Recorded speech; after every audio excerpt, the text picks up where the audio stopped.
ഏതാണ്ട് 1600 കൊല്ലം കൊണ്ട് 40 എഴുത്തുകാരാൽ ലോകത്തിന്റെ വിവിധ ഇടങ്ങളിലിരുന്ന് പല നൂറ്റാണ്ടുകളിൽ പലരും തമ്മിൽ കണ്ടിട്ടില്ല, സഹകരിച്ചിട്ടില്ല, ആശയവിനിമയങ്ങളൊന്നും നടത്തിയിട്ടില്ലെങ്കിലും 40 എഴുത്തുകാർ 1600 കൊല്ലം കൊണ്ട് ലോകത്തിന്റെ വിവിധ ഇടങ്ങളിലിരുന്ന് എഴുതി തീർത്ത പുസ്തകമാണ് ഈ സത്യവേദ പുസ്തകം. ഇതിന്റെ ഒരു വിശേഷത, ഇത് എഴുതി തീർന്നപ്പോൾ ഇത് ഒത്തെന്നുള്ളതാണ്. പലരാ എഴുതിയത്, പല സ്ഥലത്തിരുന്നാ എഴുതിയത്, നൂറ്റാണ്ടുകൾ കൊണ്ട് എഴുതിയതാണെങ്കിൽ എഴുതി വന്നപ്പോൾ ഒത്തു. അതിന് പ്രധാനപ്പെട്ട കാര്യം ഒരേ ആത്മാവിനാലാ എഴുതിയത്. അതുകൊണ്ട് ഇന്ന് രാത്രി അസംബ്ലീസ് ബോർഡിന്റെ കായംകുളം സെക്ഷനിലുള്ളവരോട് പറയാം, പല കുടുംബത്തിലും പല ജീവിത സാഹചര്യത്തിലൊക്കെ വളർന്നവരും പല നിലകളിൽ ശുശ്രൂഷകളൊക്കെ ചെയ്യുന്നവരാ. ജ്ഞാനമുള്ളവരും ജ്ഞാനമില്ലാത്തവരും, കളറുള്ളവരും കളറില്ലാത്തവരും, കനവുള്ളവരും കനവില്ലാത്തവരും, തൂക്കമുള്ളവരും തൂക്കമില്ലാത്തവരും, ഡോക്ടറേറ്റ് കിട്ടിയവരും കിട്ടാത്തവരും, പക്ഷെ ഒറ്റ ആത്മാവിലിരിക്കണം. അങ്ങനെ ഇരിക്കുന്നുണ്ടെങ്കിൽ ഇന്ന് രാത്രി നാം അറിയാത്ത ചില വിടുതലുകൾ ദൈവം ചെയ്യും. അപ്പൊ ശ്രദ്ധിക്കുക, അങ്ങനെയാണ് ഈ പുസ്തകത്തിന്റെ മഹിമ. 66 പുസ്തകം ദൈവത്തിന്റെ മകത്ത്. ഡോക്ടർമാരെ കൊണ്ട് എഴുതിപ്പിച്ചു, രാജാക്കന്മാരെ കൊണ്ട് എഴുതിപ്പിച്ചു, മീൻ പിടിക്കുന്നവരെ കൊണ്ട് എഴുതിപ്പിച്ചു, ഇടയന്മാരെ കൊണ്ട് എഴുതിപ്പിച്ചു, കാട്ടത്തിപ്പഴം വെറുക്കുന്നവരെ കൊണ്ട് എഴുതിപ്പിച്ചു, സാധാരണക്കാരെ കൊണ്ട് എഴുതിപ്പിച്ചു, വിദ്യാഭ്യാസം ഉള്ളവനെ കൊണ്ട് എഴുതിപ്പിച്ചു, ഇല്ലാത്തവനെ കൊണ്ടും. ദൈവത്തിന് എല്ലാവരെയും ആവശ്യമാണ്, എല്ലാവരെയും ദൈവത്തിന് ആവശ്യമാണ്. അങ്ങനെ ഈ പുസ്തകം 66 പുസ്തകം ഓടിച്ചു പറയാം. അതിലെ പഴയ നിയമ പുസ്തകം 39, പുതിയ നിയമ പുസ്തകം 27, 40 എഴുത്തുകാർ. അത് പഴയ നിയമത്തിലെ 39 പുസ്തകം 32 എഴുത്തുകാരാണ് എഴുതി തീർത്തത്. പുതിയ നിയമത്തിലെ 27 പുസ്തകം 8 എഴുത്തുകാരാ, 8 പേര്. എപ്പോഴും ഞാൻ പറയുന്ന കാര്യമാണ്, നിങ്ങൾക്ക് പറയാം. ആ 8 പേര് 4 പേര് അപ്പോസ്തലന്മാരും 4 പേര് അപ്പോസ്തലന്മാരല്ല. ഞാനിതിങ്ങനെ പറയുന്നതെന്ന് ചോദിച്ചാൽ, ഇപ്പോഴും ഇതെടുത്തോണ്ട് ചിലർ നടക്കുന്നതേ ഉള്ളു, കാര്യം അറിയത്തില്ല. ഈ നോട്ടം കാണുമ്പോൾ അറിയാം ചിലരുടെ.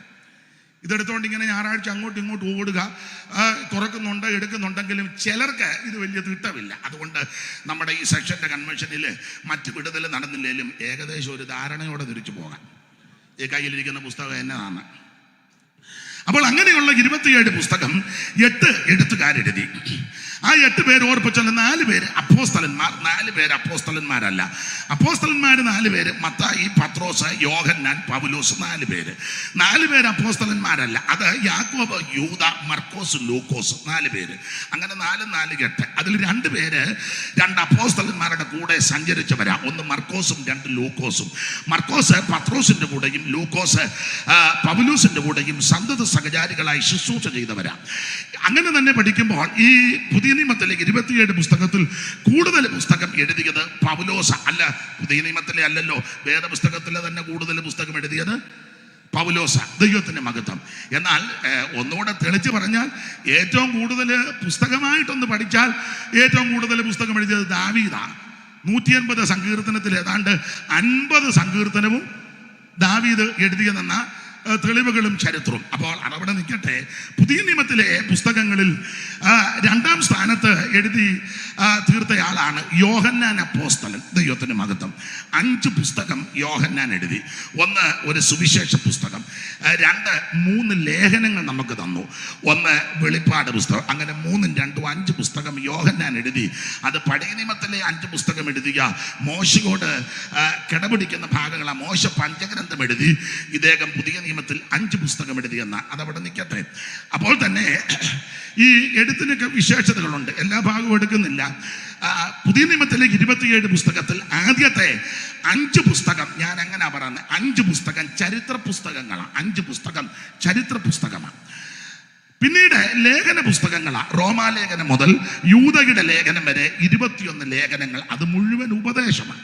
ഒടുവിൽ മറ നീക്കി വെളിപ്പെടുത്തി കൊടുത്ത വെളിപ്പാട് പുസ്തകം. ഇങ്ങനെയാണല്ലോ 27 പുസ്തകം. അതിൽ ആദ്യത്തെ 5 പുസ്തകം ആ 5 പുസ്തകം ചരിത്ര പുസ്തകങ്ങളാണ്. എന്തോ ചരിത്രം. അത് 2ആയിട്ട് തരംതിരിച്ച് നമ്മൾ പഠിക്കും. ആദ്യത്തെ 4 പുസ്തകം യേശു ക്രിസ്തുവിന്റെ ചരിത്രമാണ്. ആദ്യത്തെ 4 പുസ്തകം മത്തായി, മർക്കോസ്, ലൂക്കോസ്, യോഹന്നാൻ, യേശു ക്രിസ്തുവിന്റെ ചരിത്രം. അല്ല, ഒരു കാര്യം കൂടെ പറയാ, ഏറ്റവും നല്ല ചരിത്രം അത് യേശുവിൻ്റെതാ. കേൾക്കാൻ കൊള്ളാവുന്ന ചരിത്രം യേശുവിൻ്റെയാ. കേട്ടിരിക്കാൻ പറ്റാവുന്ന ചരിത്രം യേശുവിൻ്റെയാ. കേട്ടാ വല്ലോ നടക്കുന്ന ചരിത്രവും യേശുവിൻ്റെയാ. നമ്മുടെ ചരിത്രം ഒന്നും പറയാതിരിക്കുന്നതാ. പിന്നെ അതാണ് അത്. അധികം നമ്മുടെ ചരിത്രം ഒന്നും ഒറ്റ വാക്ക് വല്ലതും പറഞ്ഞാൽ വലിയ കുഴപ്പമില്ല. കണ്ടമാനം പറയരുത്, അന്യോന്യവും പറയരുത്. അതാണ് നല്ലത്. ഒറ്റ വാക്കി പറയണം. പണ്ട് എനിക്ക് വിവരമില്ലെന്നാ എല്ലാവരും പറയുന്നത് ശരിയുമാണ്.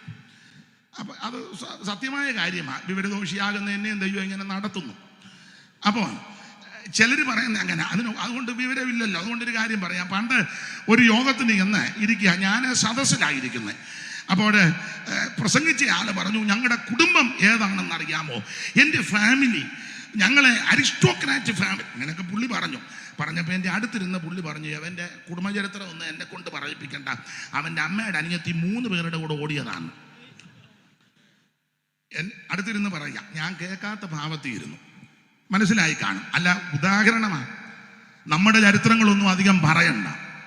നമ്മുടെ കുടുംബ പുരാണവും കുടുംബ ചരിത്രവും, ആമൻ ശുശ്രൂഷയുടെ വലിയ ചരിത്രവും, ആമൻ സഭയുടെ ചരിത്രവും, ആമൻ ഡിസ്ട്രിക്റ്റിൻ്റെ ചരിത്രവും, സെൻറ്ററിൻ്റെ ചരിത്രവും, സ്ഥാപകൻ്റെ ചരിത്രം, ഇതൊന്നും അധികം വിളമ്പണ്ട. കേട്ടിരിക്കാൻ പറ്റുന്ന ചരിത്രം യേശുവിൻ്റെ ചരിത്രമാണ്. ഊനമില്ലാത്ത ചരിത്രം, അപാകതയില്ലാത്ത ചരിത്രം, പാളിച്ചയില്ലാത്ത ചരിത്രം, നല്ല ചരിത്രം. അത് നസറയനാകുന്ന യേശു ക്രിസ്തുവിൻ്റെ ചരിത്രമാണ്.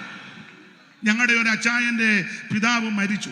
അവർ TPM അപ്പോൾ ഞാനും പോയപ്പോൾ പൗലോസ് പാസ്റ്റർക്ക് അറിയാം. അപ്പോൾ ഞങ്ങൾ ചെന്നപ്പം അവർക്ക് സാക്ഷിയോഗത്തിന് സമയം കൊടുക്കും, സാക്ഷിയോഗം. അപ്പോൾ ഓരോരുത്തർ വന്ന് സാക്ഷി പറയാം. അപ്പോൾ ഈ അച്ചായൻ എഴുന്നേറ്റ് പറഞ്ഞു, ഇപ്പോഴും ഞാൻ ഓർക്കുന്നു, അദ്ദേഹം പറഞ്ഞു, സ്തോത്രം, ഞാൻ ഈ അപ്പച്ചൻ്റെ ഇത്രാമത്തെ മകനാണ്. ഞാൻ ചരിത്രങ്ങളൊന്നും പറയുന്നില്ല, എല്ലാ ചരിത്രവും എല്ലാവരുടെയും ചരിത്രവും എല്ലാവർക്കും അറിയാമല്ലോ. നിർത്തി. അല്ല, അതാണ് നല്ലത്. അതുകൊണ്ട് നമ്മുടെ ചരിത്രങ്ങൾ അധികം പറയുന്നതിലും വിളമ്പുന്നതിലും നല്ലത് യേശു ക്രിസ്തുവിൻ്റെ ചരിത്രം. കേൾക്കാൻ കൊള്ളാമെന്ന ചരിത്രം, നല്ല ചരിത്രം, ഇമ്പമേറിയ ചരിത്രം, കേട്ടിരിക്കുന്ന ചരിത്രം, ഊനമില്ലാത്ത ചരിത്രം, അപാകതയില്ലാത്ത ചരിത്രം, കേട്ടാൽ വിടുതലുകൾ നടക്കുന്ന ചരിത്രം, അതാ യേശുവിൻ്റെ ചരിത്രം. ഭൂതങ്ങൾ വിട്ടുമാറുന്ന ചരിത്രം, രോഗികൾ സൗഖ്യമാകുന്ന ചരിത്രം, മുടന്തരെ തുള്ളിച്ചാടുന്ന ചരിത്രം, ചെകിടർക്ക് കേൾവി കൊടുക്കുന്ന ചരിത്രം, ഊമരെ സംസാരിപ്പിക്കുന്ന ചരിത്രം, മരിച്ചവനെ ഉയർപ്പിക്കുന്ന ചരിത്രം. ഇന്ന് രാത്രി ആ ചരിത്രമാണ് ഇവിടെ ഇന്ന് മുതൽ മുടങ്ങുന്നത്, യേശു ക്രിസ്തുവിൻ്റെ ചരിത്രം. അല്ല, അവിടെ നിന്നാ നല്ല ചരിത്രം. ഞാനും നിങ്ങളൊക്കെ ജനിച്ചു കഴിഞ്ഞാൽ നമ്മുടെ ചരിത്രം ആരെങ്കിലും എഴുതുന്നുണ്ടല്ലോ, എഴുതിയാൽ ഒത്ത. ചിലരൊക്കെ ചരിത്രം എഴുതും, ജീവചരിത്രം. അതൊന്നും ശരിയല്ല. ജീവിതത്തിലെ കുറെ കാര്യങ്ങൾ എഴുതിയെന്നല്ലാതെ ചരിത്രം ഇതുവല്ലോ ആണോ? ഓ, 2 പേര് തമ്മിൽ അടി ഉണ്ടാക്കി, ഉടക്കുണ്ടാക്കി, ബഹളമുണ്ട്, അത് വല്ലോ എഴുതുമോ ഇതിനകത്ത്? ഓ, എഴുതിയാലും സാറൊക്കെ നന്നായിട്ട് എടുത്ത് പരിശോധിക്കുന്ന ആളാണ്. അവർക്കൊക്കെ നന്നായിട്ട് എഴുതിയാലും അങ്ങനെയുള്ള രംഗം വരുമ്പോൾ പറഞ്ഞത്, അങ്ങനെ ഇരിക്കുമ്പോൾ ചില അപസ്വരങ്ങൾ ഉണ്ടായി, വിസ്താര ഭയത്താൽ വിട്ടുകളയുന്നെന്ന്. വിസ്തരിച്ച പിന്നെ അടി ഉണ്ടാകും. അതാ ഞാൻ പറഞ്ഞ, നമ്മുടെ ചരിത്രം ഒന്നും പറയണ്ട, നല്ല ചരിത്രം യേശുവിൻ്റെ ചരിത്രമാണ്. അതെന്താ? അയ്യോ, ഞാനും നിങ്ങളും ജനിച്ചു കഴിഞ്ഞാൽ ചരിത്രം പറയുകയും ചരിത്രം എഴുതുന്നത്. യേശു ക്രിസ്തു ജനിക്കുന്നതിന് മുന്നേ ചരിത്രം വെച്ചിരിക്കുക. എന്തുവാ അവിടുന്ന് ജനിച്ചത്? കൊരിന്ത്യലേഖനം 15 വായിക്കുന്നത് തിരുവെടുത്ത് പറഞ്ഞതുപോലെ അവൻ സ്വത്രം മരിച്ചതും അടക്കപ്പെട്ടതും ഉയർത്തെഴുന്നേറ്റതും. ഒന്ന് കേറ്റി പറഞ്ഞാൽ തിരുവെടുത്ത് പറഞ്ഞതുപോലെ ഇങ്ങോട്ട് വന്നതും ഇവിടെ ജീവിച്ചതും ഇവിടെ കഷ്ടം സഹിച്ചതും ഇവിടെ മരിച്ചതും ഇവിടെ അടക്കപ്പെട്ടതും ഉയർത്തപ്പെട്ടതും ജനിക്കുന്നതിന് മുമ്പേ ചരിത്രം എഴുതി വെച്ചിരിക്കുക. അറിവുള്ള വാക്യമാ വായിച്ചോ. ജനിക്കുന്നതിന് 700 കൊല്ലം മുമ്പ് എഴുതിയ ചരിത്രം വായിച്ചോ. 7:14, 7:14, 9:6, 5:2 ഏതൊക്കെയാണെന്നായിരിക്കും. യെശയ്യാ പ്രവചനം 7:14, യെശയ്യാവ് 9:6, മീഖാ പ്രവചനം 5:2. ചടികടാന്ന് 2 പേരും അടുത്തിരിക്കുകയോ വായിക്കും. പെട്ടെന്ന് പെട്ടെന്ന്. അതുകൊണ്ട് കർത്താവ് തന്നെ നിങ്ങൾക്കൊരടയാളം തരും. കന്യക ഗർഭിണിയായി ഒരു മകനെ ക്രിസ്തുവേശുവിന്റെ തിരുപ്പറവിയെ സംബന്ധിക്കുന്ന പ്രവചന ദൂത് ക്രിസ്തുവേശു ജനിക്കുന്നതിന് മുമ്പേ ഈ ചരിത്രം എഴുതി വച്ചിരിക്കുക. കന്യകാസുതനായി ധരയിൽ വന്നുദിച്ച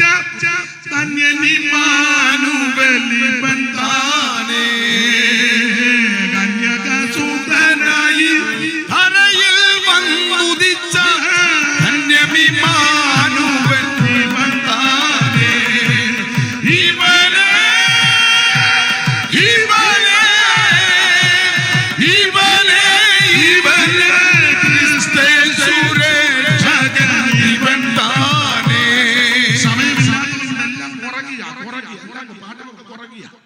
അപ്പൊ ശ്രദ്ധിക്കുക.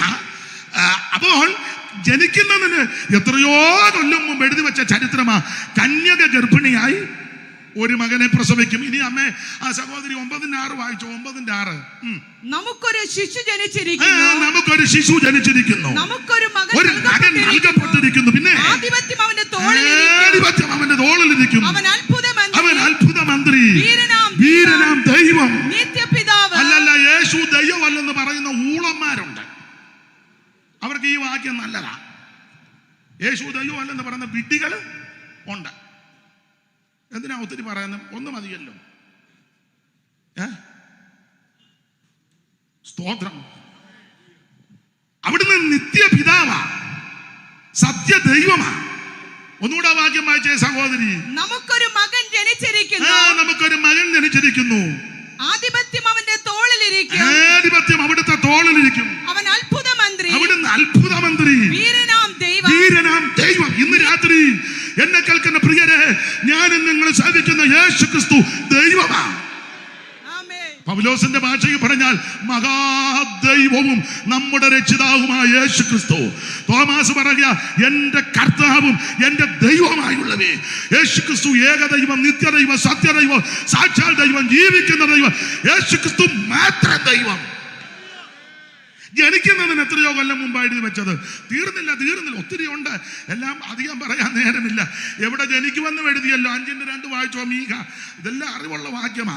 സ്തോത്രം. അത് അറിവുള്ളതായതുകൊണ്ട് ചിലർ വേദപുസ്തകം പോലും തുറക്കുന്നില്ല. എനിക്കിഷ്ടമാണ്, കാരണം നല്ല തിട്ടമാ. ഇനിയും തുറക്കുകയും വേണ്ട. സഹോദരി വായി 5:2. നീയോ ബേത്ലഹേം എഫ്രാത്തേ, നീ യഹൂദാ സഹസ്രങ്ങളിൽ ചെറുതായിരുന്നാലും ഇസ്രായേലിന് അധിപതിയായിരിക്കുന്നവൻ എനിക്ക് നിന്നിൽ നിന്ന് ഉത്ഭവിച്ചു വരും. ജനിക്കുമെന്ന് ജനിക്കുന്നതിന് എത്രയോ കൊല്ലം മുമ്പ് എഴുതി വെച്ചിരിക്കുക. അതാ നല്ല ചരിത്രം യേശുവിന്റെയാ. നമ്മൾ വല്ലതും ജനിച്ചപ്പോ എഴുതി വെച്ചോ, ഇന്നടുത്ത് എനിക്ക് എവിടെ പാസ്റ്റർ വീട് കരുനാപ്പള്ളി എനിക്ക് വന്ന് നേരത്തെ വല്ലതും എഴുതി വെച്ചോ? ഓ, നല്ല ശേലായി. സ്തോത്രം. എന്നാൽ യേശു ക്രിസ്തു ജനിക്കുന്നതിന് മുമ്പേ എഴുതി വച്ചിരിക്കുക, ഇന്നടുത്ത് ജനിക്കുമെന്ന്. ബേത്ലഹേമിൽ. നീയോ ബേത്ലഹേം എഫ്രാത്ത്.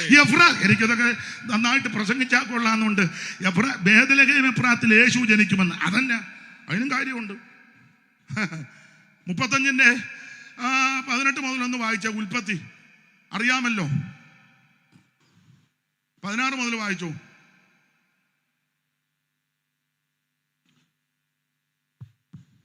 അവർ ബേഥേലിൽ നിന്ന് യാത്ര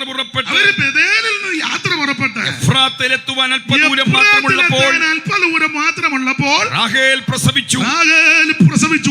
പ്രസവിക്കുമ്പോൾ കഠിന വേദന ഉണ്ടായി. അങ്ങനെ പ്രസവത്തിൽ അവൾക്ക് കഠിന വേദനയായിരിക്കുമ്പോൾ സൂതകമണി അവളോട് ഭയപ്പെടേണ്ട, ഇതും ഒരു മകനായിരിക്കുമെന്ന് പറഞ്ഞു. അടുത്തത്, എന്നാൽ അവൾ മരിച്ചുപോയി. ഞാൻ വിവരിക്കുന്നില്ല, സമയമില്ലാത്തത് കൊണ്ട്. യാക്കോബും കുടുംബം എല്ലാം കൂടെ ബേഥേലിലേക്ക് യാത്ര ചെയ്യുമ്പോൾ എഫ്രാത്തിലെത്താൻ അല്പദൂരം ഉള്ളപ്പോൾ റാഹേൽ വഴിയരി വെച്ച് മരിക്കുക. അവിടെ വെച്ച് പ്രസവിച്ചു. കഠിന വേദന. അതിനെപ്പറ്റി വേറെ പഠിതാക്കൾ പറഞ്ഞത് രക്തം പോയിക്കൊണ്ടിരിക്കുക. കഠിന വേദന, ജീവൻ പോകുന്നു. അങ്ങനൊരു പദമുണ്ട്. ജീവൻ രക്തത്തിലാണല്ലോ. രക്തം പോയിക്കൊണ്ടിരിക്കുക. കാരണമുണ്ട്. അപ്പൻ പണ്ട് വന്ന് കൂടാരം പരിശോധിച്ചു പറഞ്ഞു, ആമൻ സ്തോത്രം, എനിക്ക് എഴുന്നേക്കാൻ പാടില്ല. ഏത് വിഷയത്തിൽ കള്ളം പറഞ്ഞു, ആ വിഷയത്തിൽ ദൈവം പിടിച്ചു. എന്റെ സഹോദരന്മാരെ, ദൈവ കുഞ്ഞുങ്ങളെ, ആമൻ പെടലി പോകുന്ന കേസ് വന്നാലും കള്ളം പറയരുത്. സ്തോത്രം. ആരോടാ ഇത് പറയുന്നത്?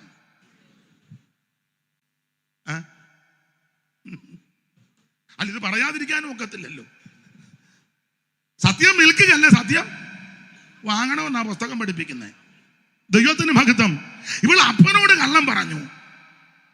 ഏത് വിഷയത്തിൽ കള്ളം പറഞ്ഞു, ഏ വിഷയത്തിൽ ദൈവം പിടികൂടി. ജീവൻ പോകുക, ബ്ലഡ് പോയിക്കൊണ്ടിരിക്കുക. പക്ഷെ ഒരു കുഞ്ഞിനെ പ്രസവിച്ചു. അവള് പേരിട്ട് ബെനോനി, കണ്ണുനീരിന്റെ വേദനയുടെ ദുഃഖത്തിന്റെ പുത്രൻ. അപ്പനവന് ബെന്യാമീൻ, വലങ്കയുടെ പുത്രൻ എന്ന് പേരിട്ടു. ഇവളവിടെ മരിക്കുക, അടക്കുക, വഴിയരികെ. ചുരുക്കി പറഞ്ഞാൽ കണ്ണുനീരും വേദനയും മുറവിളിയും, ആമേൻ സ്തോത്രം, കല്ലറകളുമുള്ള സ്ഥലമാ എഫ്രാത്ത്. അതുകൊണ്ടാണ് അവിടെ ക്രിസ്തു ജനിച്ചത്. എന്തിനാണെന്നറിയാമോ? നിന്റെ കണ്ണുനീര് മാറ്റുവാൻ, നിന്റെ മുറവിളി മാറ്റുവാൻ, നിന്റെ വേദന മാറ്റുവാൻ, നിന്റെ സകല കെടുമതികളും മാറ്റുവാൻ. ആമേൻ സ്തോത്രം. യേശു ക്രിസ്തു ഇവിടേക്ക് പൂജാതനായി. അപ്പോൾ ഏറ്റവും നല്ല ചരിത്രം ഞാൻ വിവരിക്കുന്നില്ല. യേശുക്രിസ്തുവിന്റെ ജയപ്രാർത്ഥനെ പറ്റി ഒത്തിരി പറയാനുണ്ട്. ദൈവത്തിന്റെ മഹത്വം. യേശുക്രിസ്തുവിന്റെ ചരിത്രമാണ് നല്ല ചരിത്രം. അതാണ് ആദ്യത്തെ 4 പുസ്തകം. നമ്മുടെ വിഷയത്തിലേക്ക് വരാം. ആദ്യത്തെ 4 പുസ്തകം മത്തായി, മർക്കോസ്, ലൂക്കോസ്, യോഹന്നാൻ.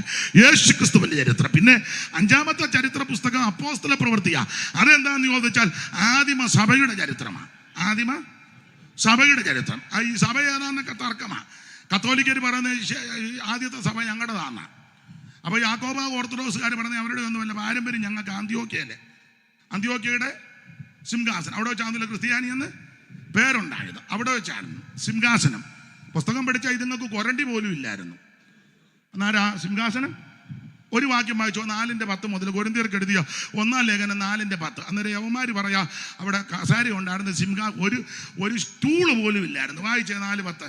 ഞങ്ങൾ ക്രിസ്തു നിമിത്തം ഭോഷന്മാർ, നിങ്ങൾ ക്രിസ്തുവിൽ വിവേകികൾ, ഞങ്ങൾ ബലഹീനർ, നിങ്ങൾ ബലവാന്മാർ, നിങ്ങൾ മഹത്തുക്കൾ, ഞങ്ങൾ മാനഹീനർ, ഈ നാഴിക വരെ ഞങ്ങൾ വിശന്നും ഞങ്ങളെന്ന അപ്പോസ്തലന്മാരുടെ കാര്യമാണ് എഴുതിയ പൗലോസും ശേഷമുള്ള അപ്പോസ്തലന്മാർ വന്ന് സാരാ ഞങ്ങൾ ബഹുവചനം, ഈ നാഴിക വരെ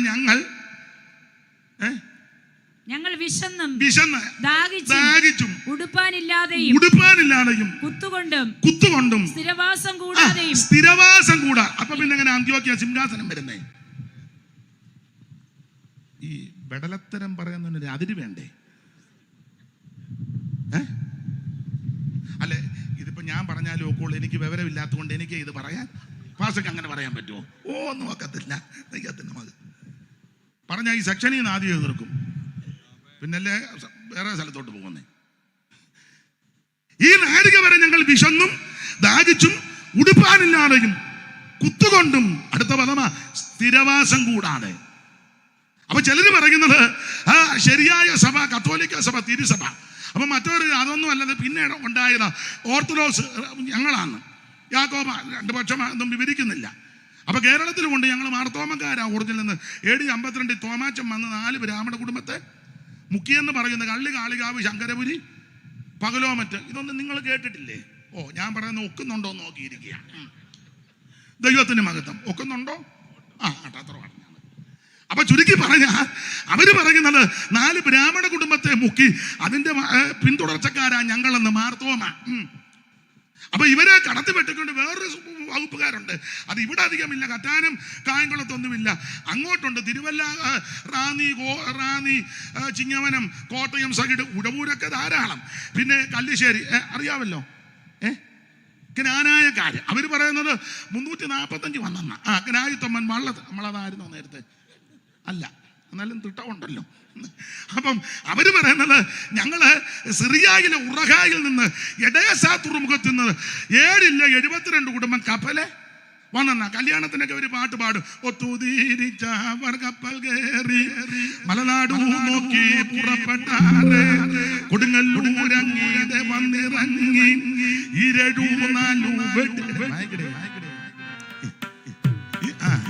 ഉൽപ്പിച്ചു വരുമ്പോ നേരം വെടിവച്ചു ഗോപൂരം കയറുന്ന ശിപ്പായിമാരവർ വിളികൊള്ളുന്ന പള്ളിത്തണ്ടിന്മേൽ കൊടിയും കൂത്തി. പാടാൻ നേരമില്ല. അപ്പൊ അവര് പറയുന്നത് ഈ കേരളത്തിലെ ക്രൈസ്തവർക്ക് അധപ്പതനം വന്നപ്പോ തോമാച്ചൻ കപ്പലെ വന്ന് ഇവരെ എല്ലാം പൊക്കി എന്നാ അവര് ആരുമായിട്ട് കൂടത്തുമില്ല, പെണ്ണിനെയും കൊടുക്കുകയില്ല, ഇങ്ങോട്ടും അറിയത്തിരിക്കും. എവിടാ വീട്? കുണ്ടറ. കുണ്ടറ മുഴുവൻ മുതല പണിക്കന്മാരാ. ആയിക്കോട്ടെ. അപ്പൊ ചുരുക്കി പറഞ്ഞാൽ ഓരോരുത്തർ പറയുന്നത് അവരുൾപ്പെട്ട് നിൽക്കുന്നത് ആ ശരിയായ സഭയെന്ന്. അപ്പൊ ഇവരെ കടത്തി വെട്ടിക്കൊണ്ട് സാൽവേഷൻ ആർമി, CMS, ആംഗ്ലിക്കൻ സഭകളും മറ്റ് ഇതര സഭകൾ വരുന്നത് ഞങ്ങളുടെ ചരിത്രമാണ് അപ്പോസ്തല പ്രവൃത്തി അല്ല, ഈ പറഞ്ഞവരുടെ ആരുടെ അല്ല. അപ്പൊ ബ്രദറുകാർ പറയുന്നത് ഇതൊന്നുമല്ല, സഹോദര സഭ ഞങ്ങളുടെ ചരിത്രമാണ് അപ്പോസ്തല പ്രവൃത്തി എന്ന്. അപ്പൊ ഇതിനെ വെട്ടിക്കൊണ്ട പെന്തിക്കോസുകാർ പറഞ്ഞത് ഇതൊന്നുമല്ല ഞങ്ങളുടെതാന്ന്. ഇത് തന്നെ വകുപ്പുണ്ട്. ഇവർ പറഞ്ഞു ഇതൊന്നും സഭയല്ല, TPM-കാര് അതെല്ലാം ചുമ്മാ പേരേ ഉള്ളു, ഇതാ പെന്തിക്കോസ്, ഇതാന്ന്. അപ്പൊ അതൊന്നും പെന്തിക്കോസ് അല്ലടാ. അപ്പൊ ഓരോ സഭക്കാരും പറയുന്നത് ഇവരുടെ ചരിത്രമാ അപ്പോസ്തല പ്രവൃത്തി അല്ലല്ല. തിരുവചനത്തിന് വെളിച്ചത്ത് പറയാം, അപ്പോസ്തല പ്രവൃത്തിയിലെ ചരിത്രം രക്ഷിക്കപ്പെട്ട ദൈവമക്കളുടെ ചരിത്രമാണ്. യേശു ക്രിസ്തുവിനെ രക്ഷിതാവായി സ്വീകരിച്ച കർത്താവിനെ ഉള്ളത്തിലേറ്റെടുത്ത് മാനസാന്തരപ്പെട്ട് പാപങ്ങൾ ഏറ്റുപറഞ്ഞ് യേശുവിനെ ഉള്ളത്തിലേറ്റെടുത്ത വിശുദ്ധന്മാരുടെ ചരിത്രമാണ് ആദിമസഭയുടെ ചരിത്രം. അപ്പോസ്തല പ്രവൃത്തി. അപ്പോൾ ആദ്യത്തെ 5 പുസ്തകം ചരിത്ര പുസ്തകം. ഇങ്ങനെ പറഞ്ഞാൽ അങ്ങനെ പറഞ്ഞ് ഞാൻ നിൽക്കും. സമയത്തെ ഭയപ്പെടുന്നത് കൊണ്ട് ഓടിച്ചങ്ങ് പോകുക, ഇടയ്ക്കത്തെ എല്ലാം അങ്ങ് വിടുക. ദൈവത്തിന്റെ മഹത്വം. അപ്പൊ ശ്രദ്ധിക്കുക. പിന്നീട് ലേഖന പരമ്പരകൾ, റോമാലേഖനം മുതൽ യൂദയുടെ ലേഖനം വരെ 21 ലേഖനം. അത് മുഴുവൻ ഉപദേശമാണ്, മുഴുവൻ ഉപദേശമാണ്. റോമാലേഖനം വിശ്വാസത്തോടുള്ള നീതീകരണം, നീതീകരിക്കപ്പെട്ട വിശുദ്ധന്മാരുടെ വിശുദ്ധീകരണം കൊരിന്ത് ലേഖനം, അങ്ങനെ വിശുദ്ധീകരിക്കപ്പെട്ട വിശുദ്ധന്മാരുടെ സ്വാതന്ത്ര്യം ഗലാത്യ ലേഖനം, സ്വാതന്ത്ര്യം പ്രാപിച്ച വിശുദ്ധന്മാരുടെ സ്ഥാനമാനം എഫേസ് ലേഖനം, സ്ഥാനമാനം പ്രാപിച്ച വിശുദ്ധന്മാരുടെ സന്തോഷം ഫിലിപ്പിയ ലേഖനം, അങ്ങനെ സന്തോഷം പ്രാപിച്ച ദൈവകുഞ്ഞുങ്ങളുടെ പ്രത്യാശ, അതാണ് തെസലോനിക്ക ലേഖനം. പ്രത്യാശയുള്ളവർക്ക് പ്രമാണമുണ്ട്, അതാ തിമോഥെയോസും തീത്തോസിന്റെ ലേഖനം. അങ്ങനെ പ്രമാണമുള്ളവർ സൽപ്രവർത്തികളിൽ നന്നായിട്ട് ജീവിക്കണം, ഫിലേമോന്റെ ലേഖനം. അങ്ങനെയുള്ളവർക്ക് ആമേൻ സ്തോത്രം, ദൈവം നല്ലതൊന്ന് കരുതി വെച്ചിട്ടുണ്ട്. എബ്രായ ലേഖനം ഏറ്റവും നല്ലതൊന്ന് മുൻകരുതി. അങ്ങനെ കരുതൽ പ്രാപിച്ച ദൈവമക്കളോട് പറയുക, ആമേൻ സ്തോത്രം, ആമേൻ പ്രവൃത്തി കൊണ്ട് യേശുവിനെ വെളിപ്പെടുത്തി കൊടുക്കണം. കണ്ണിക്കുന്നതല്ല വിഷയം, ജീവിതത്തിൽ വെളിപ്പെടുത്തണം. ഇപ്പൊ എല്ലാവരും അങ്ങ് കണ്ണനക്കാരാ, അങ്ങോട്ടും ഇങ്ങോട്ടും കണ്ണിക്കുന്നു. ഈ ഒത്തിരി കണ്ണിക്കുന്നതിന് നല്ലത് ജീവിതത്തിലൊന്ന് വെളിപ്പെടുത്തി കൊടുത്തേ. ഒത്തിരി കണ്ണിക്കേണ്ടി വരികയല്ല, അവർക്ക് പിടി കിട്ടും. അതാണ് യാക്കോബ് പറയുന്നത്, പ്രവൃത്തിയില്ലാത്ത വിശ്വാസം സ്തോത്രം. അപ്പോൾ യാക്കോബിന്റെ ലേഖനം അത് പ്രവൃത്തിക്ക് ഊന്നൽ കൊടുത്തുള്ള കാര്യങ്ങളാണ്. ദൈവത്തിന്റെ മകൻ. അതിനുശേഷമായിട്ട് പത്രോസിന്റെ 2 ലേഖനം ഭാഗ്യകരമായ പ്രത്യാശയ, ജീവനുള്ള പ്രത്യാശ, നിത്യജീവന്റെ പ്രത്യാശ. അതാണ് പത്രോസിന്റെ ആ 2 ലേഖനം. അങ്ങനെയുള്ളവരോട് ആമേൻ യോഹന്നാന്റെ ഉപദേശം, ആമേൻ ദൈവസ്നേഹത്തിൽ നിൽക്കണം. എല്ലാം ക്ഷമിക്കുന്ന, എല്ലാം പൊറുക്കുന്ന, എല്ലാം സഹിക്കുന്ന, എല്ലാം ആമേൻ അത് വിട്ടുകളയുന്ന ആ ദൈവസ്നേഹം, അതാ യോഹന്നാന്റെ ലേഖനം. ഈ വിധത്തിലൊക്കെ നിൽക്കുന്ന ദൈവമക്കളോട് ഒടുവിലത്തെ ലേഖനം യൂദാ പറയുന്നത്, ഇങ്ങനെയൊക്കെ ജീവിച്ചാൽ എങ്ങനെ നീതീകരിക്കപ്പെട്ട്, വിശുദ്ധീകരിക്കപ്പെട്ട്, സ്വാതന്ത്ര്യപ്പെട്ട്, സ്ഥാനമാനം കാത്ത്, സന്തോഷത്തോടെ, പ്രത്യാശയോടെ, പ്രമാണത്തോടെ നിൽക്കുന്ന നിങ്ങളോട് പറയുക, വീഴാതെ വണ്ണം നിങ്ങളെ സൂക്ഷിച്ച് തൻ്റെ മഹിമാ സന്നിധിയിൽ കളങ്കമില്ലാത്തവരായി ആനന്ദത്തോടെ നിർത്തുവാൻ ശക്തിയുള്ളൊരു ദൈവമുണ്ട്. നീ തകർന്നു പോകാം, വീട് പോകാം, ദൈവം അനുവദിക്കത്തില്ല. ഇതാണ് ലേഖനങ്ങളെല്ലാം തരുന്ന ഉപദേശങ്ങൾ. അത് വിവരിക്കുന്നതിൽ ഓടിച്ചു പോകുക. നമ്മൾ ഇന്ന് രാത്രി ആ ചരിത്ര പുസ്തകമാകുന്ന, ആദ്യത്തെ 4 ചരിത്ര പുസ്തകമാകുന്ന, യേശുക്രിസ്തുവിന്റെ ചരിത്ര പുസ്തകമാകുന്ന യോഹന്നാന്റെ സുവിശേഷം 6-ാം അധ്യായത്തിന്റെ 49-50 തിരുവെഴുത്തുകളാണല്ലോ വായിച്ചത്. ദൈവത്തിന്റെ മഹത്വം. യോഹന്നാന്റെ സുവിശേഷം മറ്റ് 3 സുവിശേഷത്തിൽ നിന്ന് വ്യത്യസ്തമാണ് യോഹന്നാന്റെ സുവിശേഷം. ഒന്നുകൂടെ ഇടയ്ക്ക് കയറി പറയാ, ദൈവത്തിന് എന്താ ഈ സുവിശേഷം? ഇവിടെ ഇരിക്കുന്ന എല്ലാവർക്കും അറിയാം എന്തുവാ സുവിശേഷം. നിങ്ങൾ 2 സഹോദരിമാര് വായിച്ചു തരുന്നുണ്ടല്ലോ, നിങ്ങൾ തന്നെ പറഞ്ഞു, മൈക്കിൽ കൂടെ പറഞ്ഞു. ശരിയാ, പറയാൻ പോകുന്നത് ശരിയാ. പുറകെ പറഞ്ഞു, എനിക്ക് നോട്ടം കാണാൻ പറയാ. ശരിയാ, ദാവീദിന്റെ സന്തതിയായി ദാവീദിന്റെ സന്തതിയായി ജനിച്ച് മരിച്ച് അടക്കപ്പെട്ടു 3-ാം നാൾ. ജനിച്ച് മരിച്ച് അടക്കപ്പെട്ടെന്നുണ്ടോ? ഒന്ന് വായിച്ചേ, വായിക്ക് വെള്ളം താ.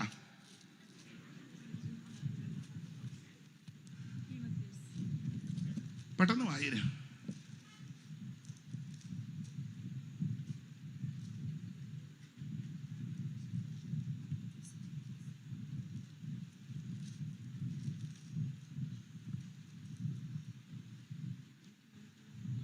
ദാവീദിന്റെ സന്തതിയായി ജനിച്ചു മരിച്ചിട്ട്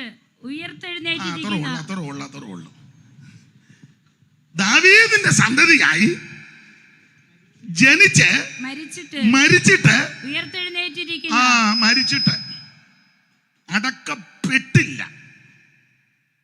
പെട്ട ഒത്തിരി എണ്ണം ഉണ്ട്, ഇല്ലയോ? ഒത്തിരി, മുഴുവൻ പെട്ടിരിക്കുക. സ്തോത്രം. പെട്ടത് ഒത്തിരി ഉണ്ട്. യേശു അങ്ങനെ പെട്ടില്ല, മരിച്ചിട്ട് അവിടുന്ന് ഉയർത്തു. ദാവീദിന്റെ സന്തതിയായി ജനിച്ച് മരിച്ചിട്ട് ഉയർത്തെഴുന്നേറ്റ യേശുക്രിസ്തുവിനെ ഓർത്തുകൊള്ളുവീൻ. അതാകുന്നു സുവിശേഷം. എന്നെ കേൾക്കുന്ന പ്രിയരെ, എന്താണ് സുവിശേഷം? സുവിശേഷം മതം മാറ്റമല്ല, സഭ മാറ്റുകയല്ല, സംഘടന മാറ്റുകയല്ല, ആൾക്കാരെ കൂട്ടി ഓളവും ബഹളവും മേളവും ഉണ്ടാക്കുന്നതല്ല, റോഡ് ബ്ലോക്ക് ചെയ്യുന്നതല്ല. അങ്ങനെയൊക്കെയാ ഇപ്പൊ നടക്കുന്നത്. റോഡ് അങ്ങ് ബ്ലോക്കാണ്. നമ്മൾ ഓടിച്ചു വരുമ്പോൾ റോഡില് ആവശ്യമില്ലാത്തതെല്ലാം വെച്ചേച്ച്, നമുക്ക് ആവശ്യമില്ലാത്തതാ, അവർക്ക് ആവശ്യമാ, ബ്ലോക്കാ. നമ്മൾ അങ്ങോട്ട് വരും, ഇവനൊരു പൊടിമീശയും ആ മുണ്ട് ഇച്ചിരി ഒന്ന് കളത്തി എന്ന് പറഞ്ഞാൽ ഇവനെ പഴയ ട്രാഫിക് പോലീസ് അല്ലേ. എടാ, നിയമം എല്ലാവർക്കും ബാധകമല്ലേ? അധികാരികൾ എന്നാ കണ്ണടയ്ക്കുന്നേ? ഇതും കാണണ്ടായോ? നമ്മുടെ ഉപദേശമാരായാലും ഒരു മുക്കിനോ മൂലക്കോ നിന്ന് ഒരു പരസ്യവും നടത്തിയ ഉടനെ ഇവനെല്ലാം അങ്ങ് കുടുന്നു പൊങ്ങും. നിങ്ങൾ എന്നെ പേടിച്ചിരിക്കുന്ന തല്ല് കൊള്ളുകാന്നെ ഞാൻ തന്നെ കൊള്ളത്തില്ല, നിങ്ങൾക്കെല്ലാം തന്നേച്ചേ പോവുള്ളൂ. അങ്ങനെ തന്നെ ഞാൻ കൊണ്ടുവച്ച് പോകുമെന്ന്. അതുകൊണ്ട് നിങ്ങൾ യോജിച്ചിരുന്ന നമുക്ക് കിട്ടുന്നത് വീതം വെച്ച് എടുക്കാം. അങ്ങനെയൊക്കെ ഇരിക്കണം. അല്ലാതെ പിന്നെ ഞാൻ തന്നെ എനിക്കും ദേഹം നോക്കുകയല്ലേ. അപ്പൊ ഒരു കാര്യം പറയാ, അവൻ റോഡ് ബ്ലോക്ക് ചെയ്യുന്ന നല്ല സുവിശേഷം, വടിവാളുകിറക്കി ഭീഷണിപ്പെടുത്തി മതത്തിൽ ചേർക്കുന്ന നല്ല സുവിശേഷം, തോക്ക് ചൂണ്ടിക്കാണിച്ച് ഭീഷണിയുടെ സ്വരം മുഴക്കി മതത്തിൽ ചേർക്കുന്ന നല്ല സുവിശേഷം, നാട്ടുകാരുടെ സ്വൈര്യം കെടുത്തുന്ന നല്ല സുവിശേഷം. പിന്നെ എന്തുവാ സുവിശേഷം? സുവിശേഷം മതം മാറ്റമല്ല, ആമേൻ സ്തോത്രം, സഭ മാറുകല്ല, സംഘടന മാറുകല്ല. സുവിശേഷം എന്ന് പറയുന്നത് ഒരു വ്യക്തിയാ. അത് മറ്റാരുമല്ല, നസറേയനാകുന്ന യേശുക്രിസ്തു. മനുഷ്യവർഗത്തിന്റെ പാപത്തിന് പരിഹാരം വരുത്തുമ്പോൾ സ്വർഗമഹിമകൾ വെടിഞ്ഞ് ഇഹലോകത്തിൽ ഇറങ്ങി വന്ന നസറായനാകുന്ന യേശുക്രിസ്തു. അതാണ് സുവിശേഷം.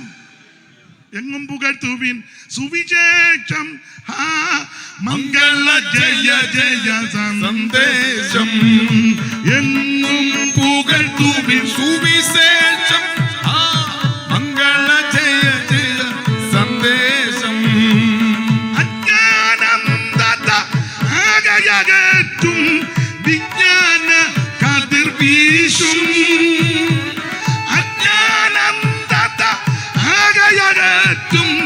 വിജ്ഞാന കതിർ വീശും.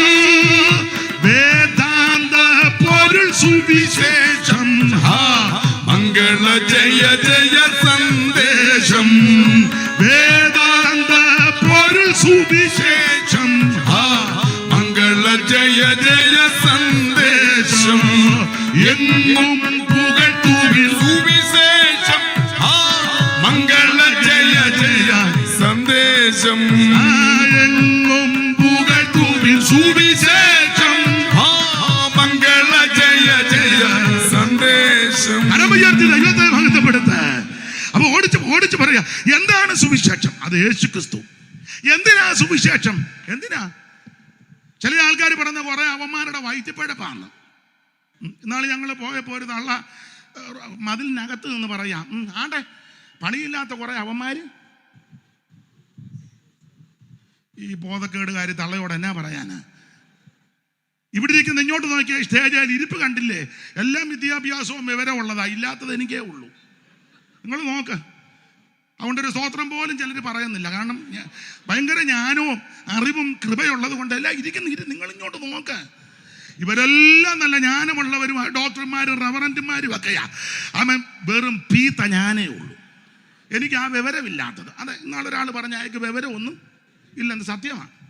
വേറൊരാൾ പറഞ്ഞു, അവനെ പുള്ളി പറഞ്ഞതാ, അവൻ്റെ തന്ത കള്ളുഷാപ്പിൽ ജോലിയല്ലേ, പുള്ളി പറഞ്ഞ ഭാഷയാണ്. അതിൻ്റെ സ്റ്റാൻഡേർഡ് സത്യമായി. എൻ്റെ അപ്പന് കള്ളുഷാപ്പിൽ ഒരു ചെറിയ ജോലിയായിരുന്നു കേട്ടോ.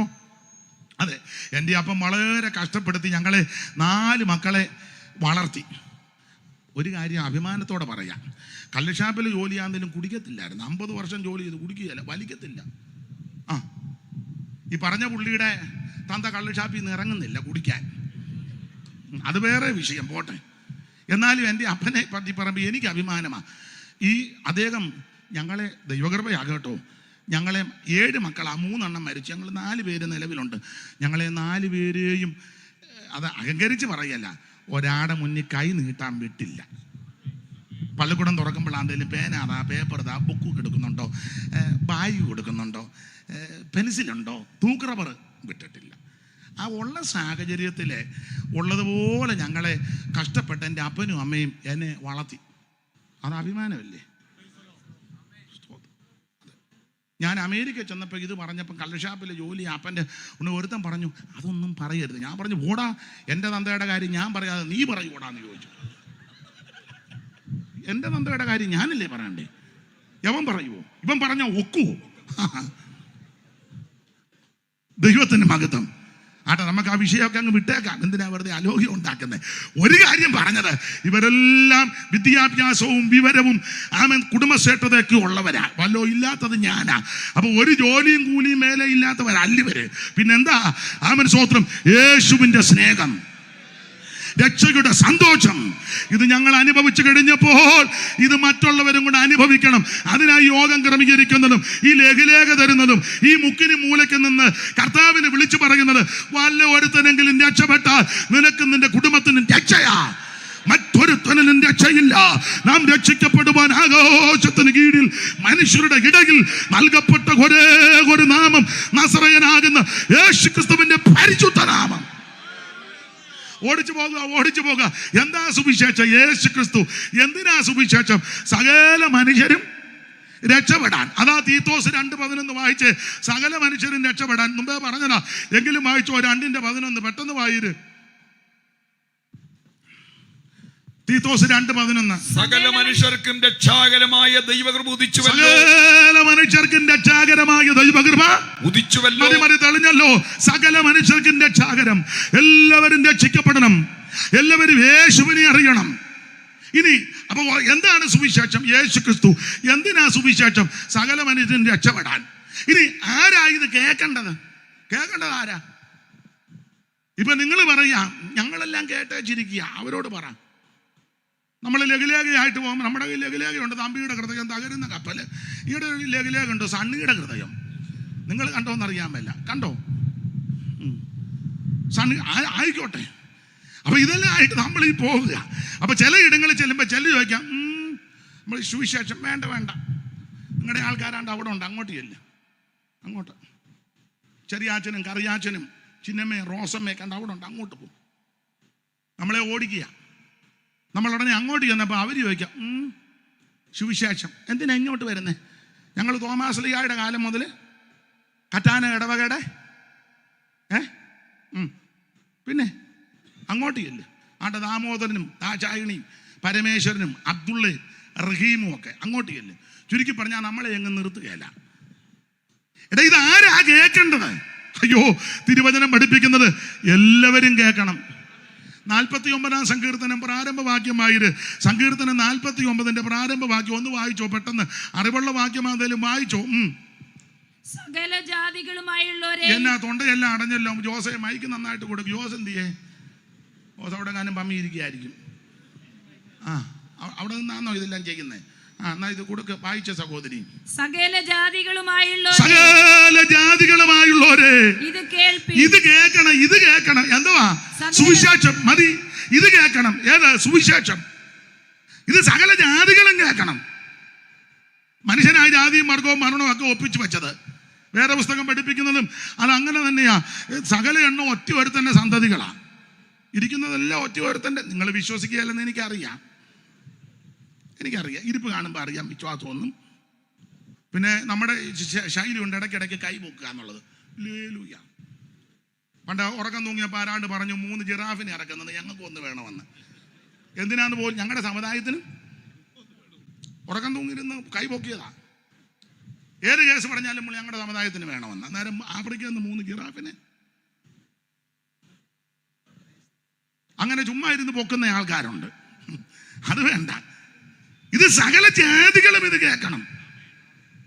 ഈ മനുഷ്യനാ ജാതിയും വർഗവും മരണം ഉണ്ടാക്കിയത്. കേട്ടോ, വേറെ പുസ്തകം പഠിപ്പിക്കുന്നത് ഭൂതലത്തിലെങ്ങും കുടിയിരിക്കുവാൻ അവൻ ഒരുത്തനിൽ നിന്ന് മനുഷ്യജാതി ഉളവാക്കി. ഇരിക്കുന്ന മുഴുവൻ ഒരെണ്ണത്തിൻ്റെയാണ്.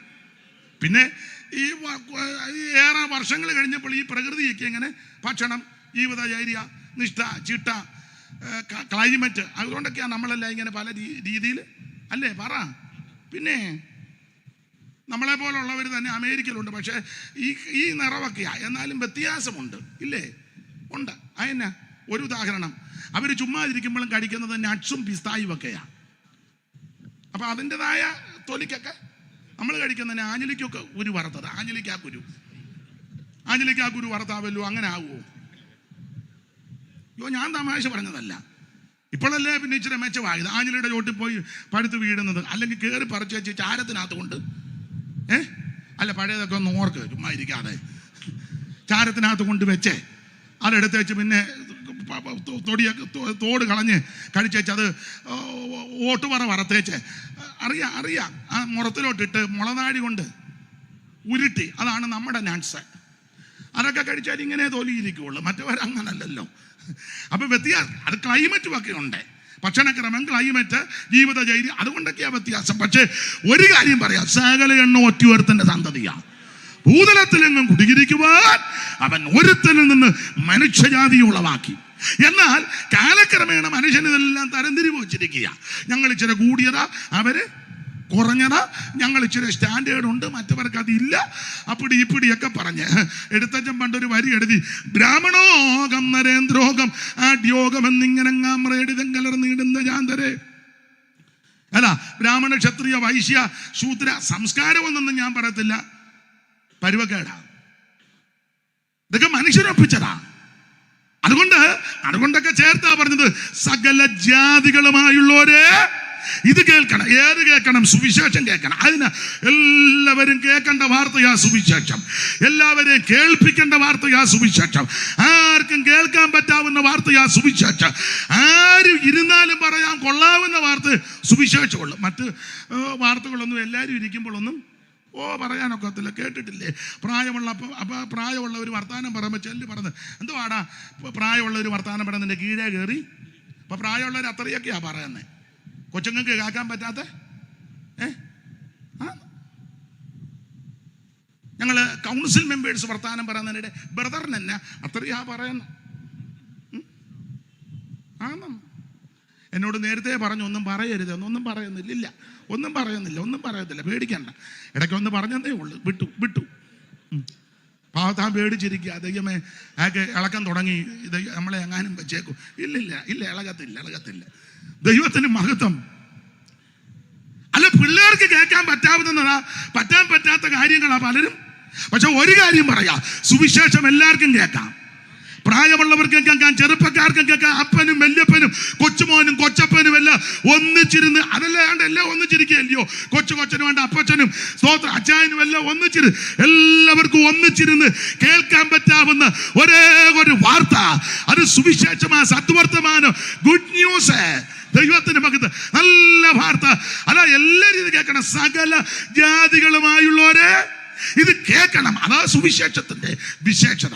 കേട്ടാലുള്ള ഗുണം എന്നാ? കേട്ടാൽ ഇത് ഈ നമ്മുടെ ഈ സെക്ഷന്റെ ആദ്യ ദിവസമായതുകൊണ്ടാണ് ഇങ്ങനെ അങ്ങോട്ട് പോകുന്നത്. ഇത് ഇങ്ങനെ പോയാൽ പോരെ? അതോ വേണ്ട? എന്നാ അങ്ങനെ ആയിക്കോട്ടെ. അല്ല, പ്രതിപക്ഷ ബഹുമാനം വേണം അതിനായി ചോദിക്കുന്നത്. ദൈവത്തിന് മഹത്വം. അപ്പൊ ഈ സുവിശേഷം കേട്ടാൽ എന്തോ ഗുണമുണ്ടാകും.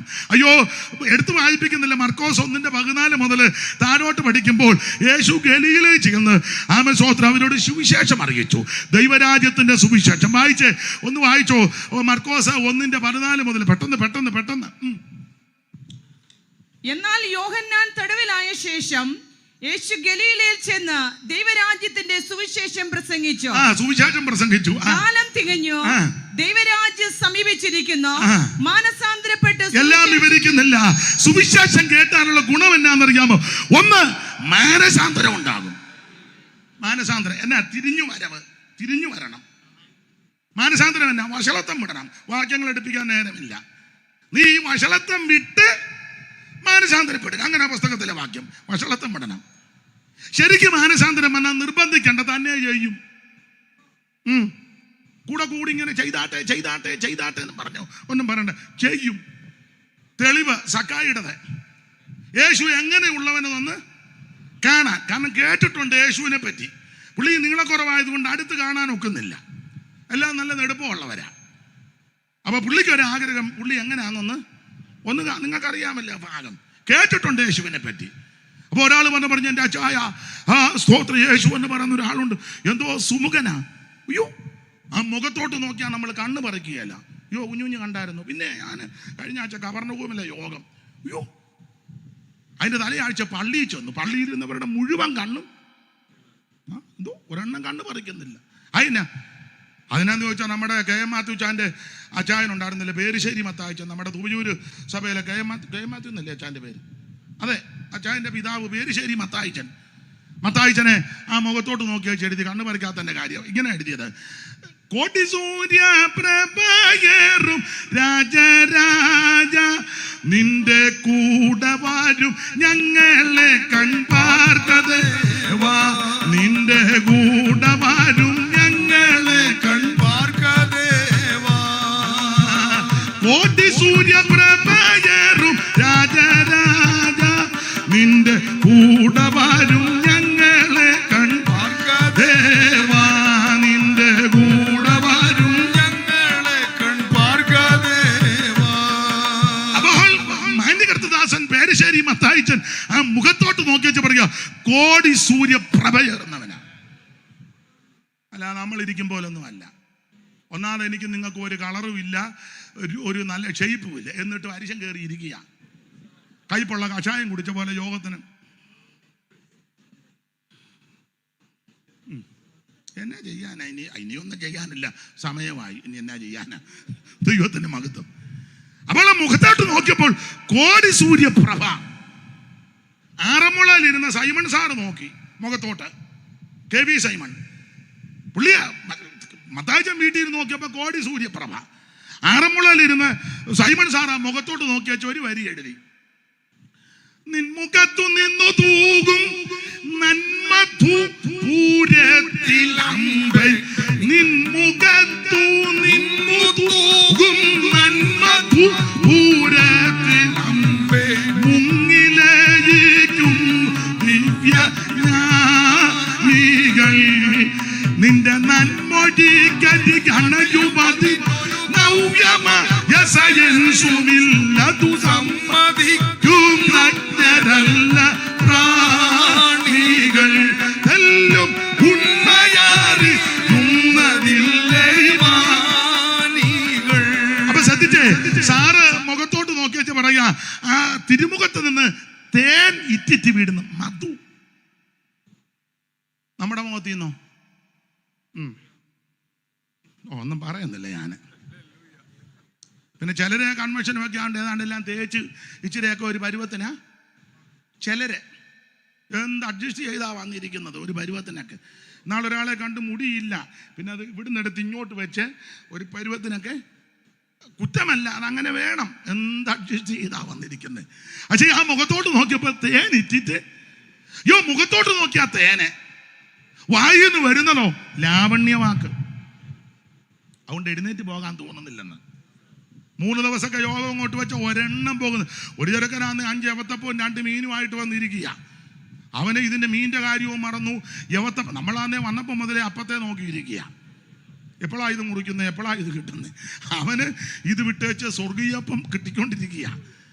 അതുകൊണ്ടാണ് കർത്താവ് പറഞ്ഞ് പിരിച്ചു വിടാൻ. അപ്പം പറഞ്ഞു ഇവിടെ ചായക്കടയൊന്നുമില്ല. പിന്നെ എങ്ങനെ? പിരിച്ചു വിട, നിങ്ങൾ കൊടുക്ക്, ഞങ്ങളുടെ കയ്യിലൊന്നുമില്ല. അപ്പം അന്ത്രയോസ് പറഞ്ഞു വിടും, ചെറുക്കൻ്റെ കയ്യിലെ 5 യവത്തപ്പം. അത് ചരിത്രം പറഞ്ഞ അന്ത്രയോസിൻ്റെ മോനായിരുന്നെന്നാണ് പറയുന്നത്. വീട്ടിൽ നിന്ന് ഇറങ്ങിയപ്പോഴേ അപ്പനും മോനും കൂടെ യോഗത്തിന് പോകുന്നപ്പോൾ അമ്മ കൊടുത്തു വിട്ടതാന്ന് വേദപഠിതാക്കൾ പറയുന്നു. അതുകൊണ്ടാണ് പുള്ളി 5000 ജനവിരിക്കുന്നതിനിടെ ചെറുക്കൻ്റെ കയ്യിൽ 5 അപ്പം ഇരുന്നത് പുള്ളി അങ്ങനെ അറിഞ്ഞേ. പുള്ളിയുടെ വീട്ടിൽ നിന്ന് കൊടുത്തതാണ് 5 യവത്തപ്പം. യോഗത്തിന് പോകുമ്പോൾ മെല്ലമൊക്കെ കൊടുക്കണേ, ഒന്നുമില്ല സ്വോത്രാഴ്ചയെങ്കിലും. അത് പറഞ്ഞിട്ട് സന്തോഷമില്ല.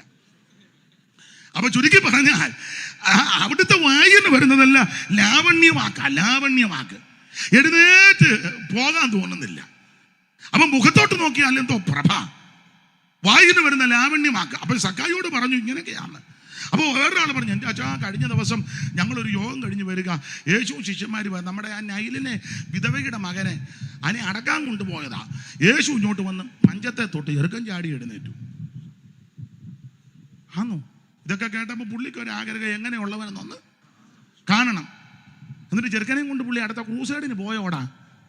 ഇന്നത്തെ ബിരുദന്മാരങ്ങനെ, അവനെ പിന്നെ അമ്മയ്ക്ക് കൊടുക്കുകയല്ല. തള്ള പിന്നെ ഇങ്ങനെയൊക്കെ കാണുക, അയ്യോ എൻ്റെ മോനാണ് നിൽക്കുന്നത്.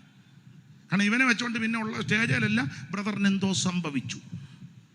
ഞാൻ പറഞ്ഞു ഞാനിങ്ങനെ മരിച്ചു. റിയലി? ഒരു ഇംഗ്ലീഷ് ഇരിക്കട്ടെ. ഇംഗ്ലീഷ് തെറ്റിയോ? ഇല്ല, ഇരിക്കട്ടെ. ഇംഗ്ലീഷ് നമ്മുടെ സെക്ഷൻ്റെ കൺവെൻഷൻ അല്ലേ. അവൻ എന്തെല്ലാം ചെറുക്കനെ ഒന്ന് വിട്ട് അങ്ങോട്ടും ഇങ്ങോട്ടും ഇട്ട് ഇളക്കില്ല. അവനെ അമ്മയ്ക്ക് കൊടുത്ത് ജയിച്ചു അടുത്ത കാലത്തോട്ട് പോവുക. കുഷ്ഠരോഗിയെ ശുദ്ധമാക്കി. പക്ഷപാതക്കാരൻ കിടക്കെടുത്ത് നടക്കാൻ പറഞ്ഞു.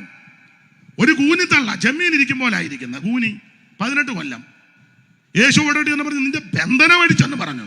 ഉള്ളതല്ല കമ്പി വടി പോലെ നടന്നു പോയെ. ഈ തള്ളേനെ യേശു എങ്ങും കൊണ്ടുപോയി സാക്ഷി പറയിപ്പിച്ചില്ല. നമ്മളാണെ തള്ളയെ വീട്ടിൽ വിടുകയല്ല, വണ്ടിയെ തന്നെ ഇരുത്തും. ആട്ടെ, ഞാനൊന്നും പറയുന്നില്ല.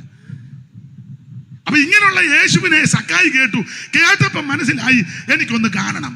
യേശുവിനെ കാണാൻ പുറകോട്ടല്ല ഓടിയത്, മുന്നോട്ടാ ഓടിയത്.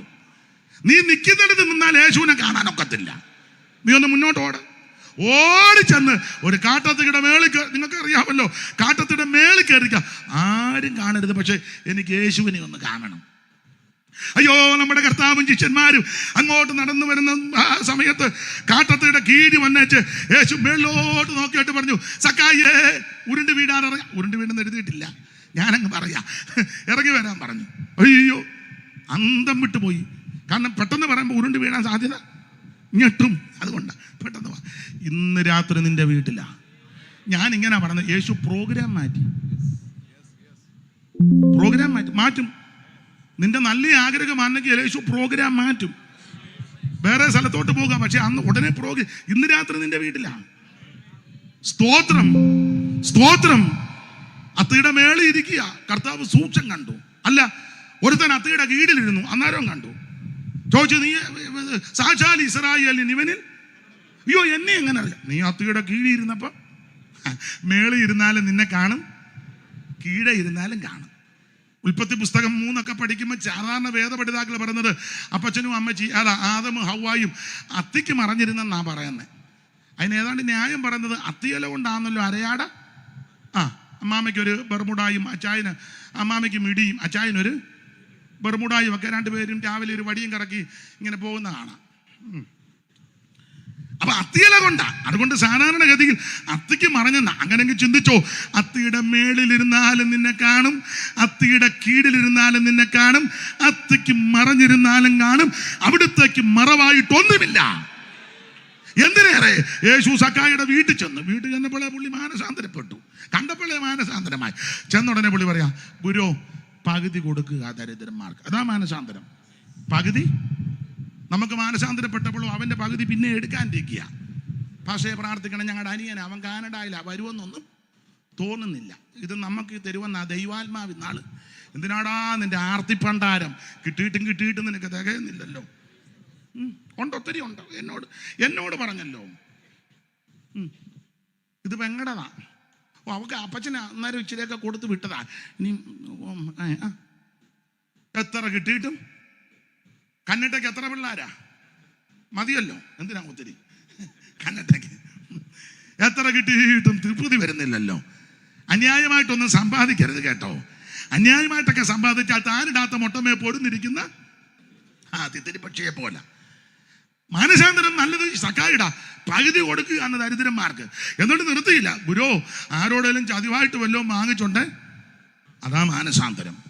അപ്പോൾ ശരിക്കും സുവിശേഷം കേട്ടാൽ ഒന്ന് മാനസാന്തരം ഉണ്ടാകും. മാനസാന്തരം വിവരിക്കുന്നില്ല.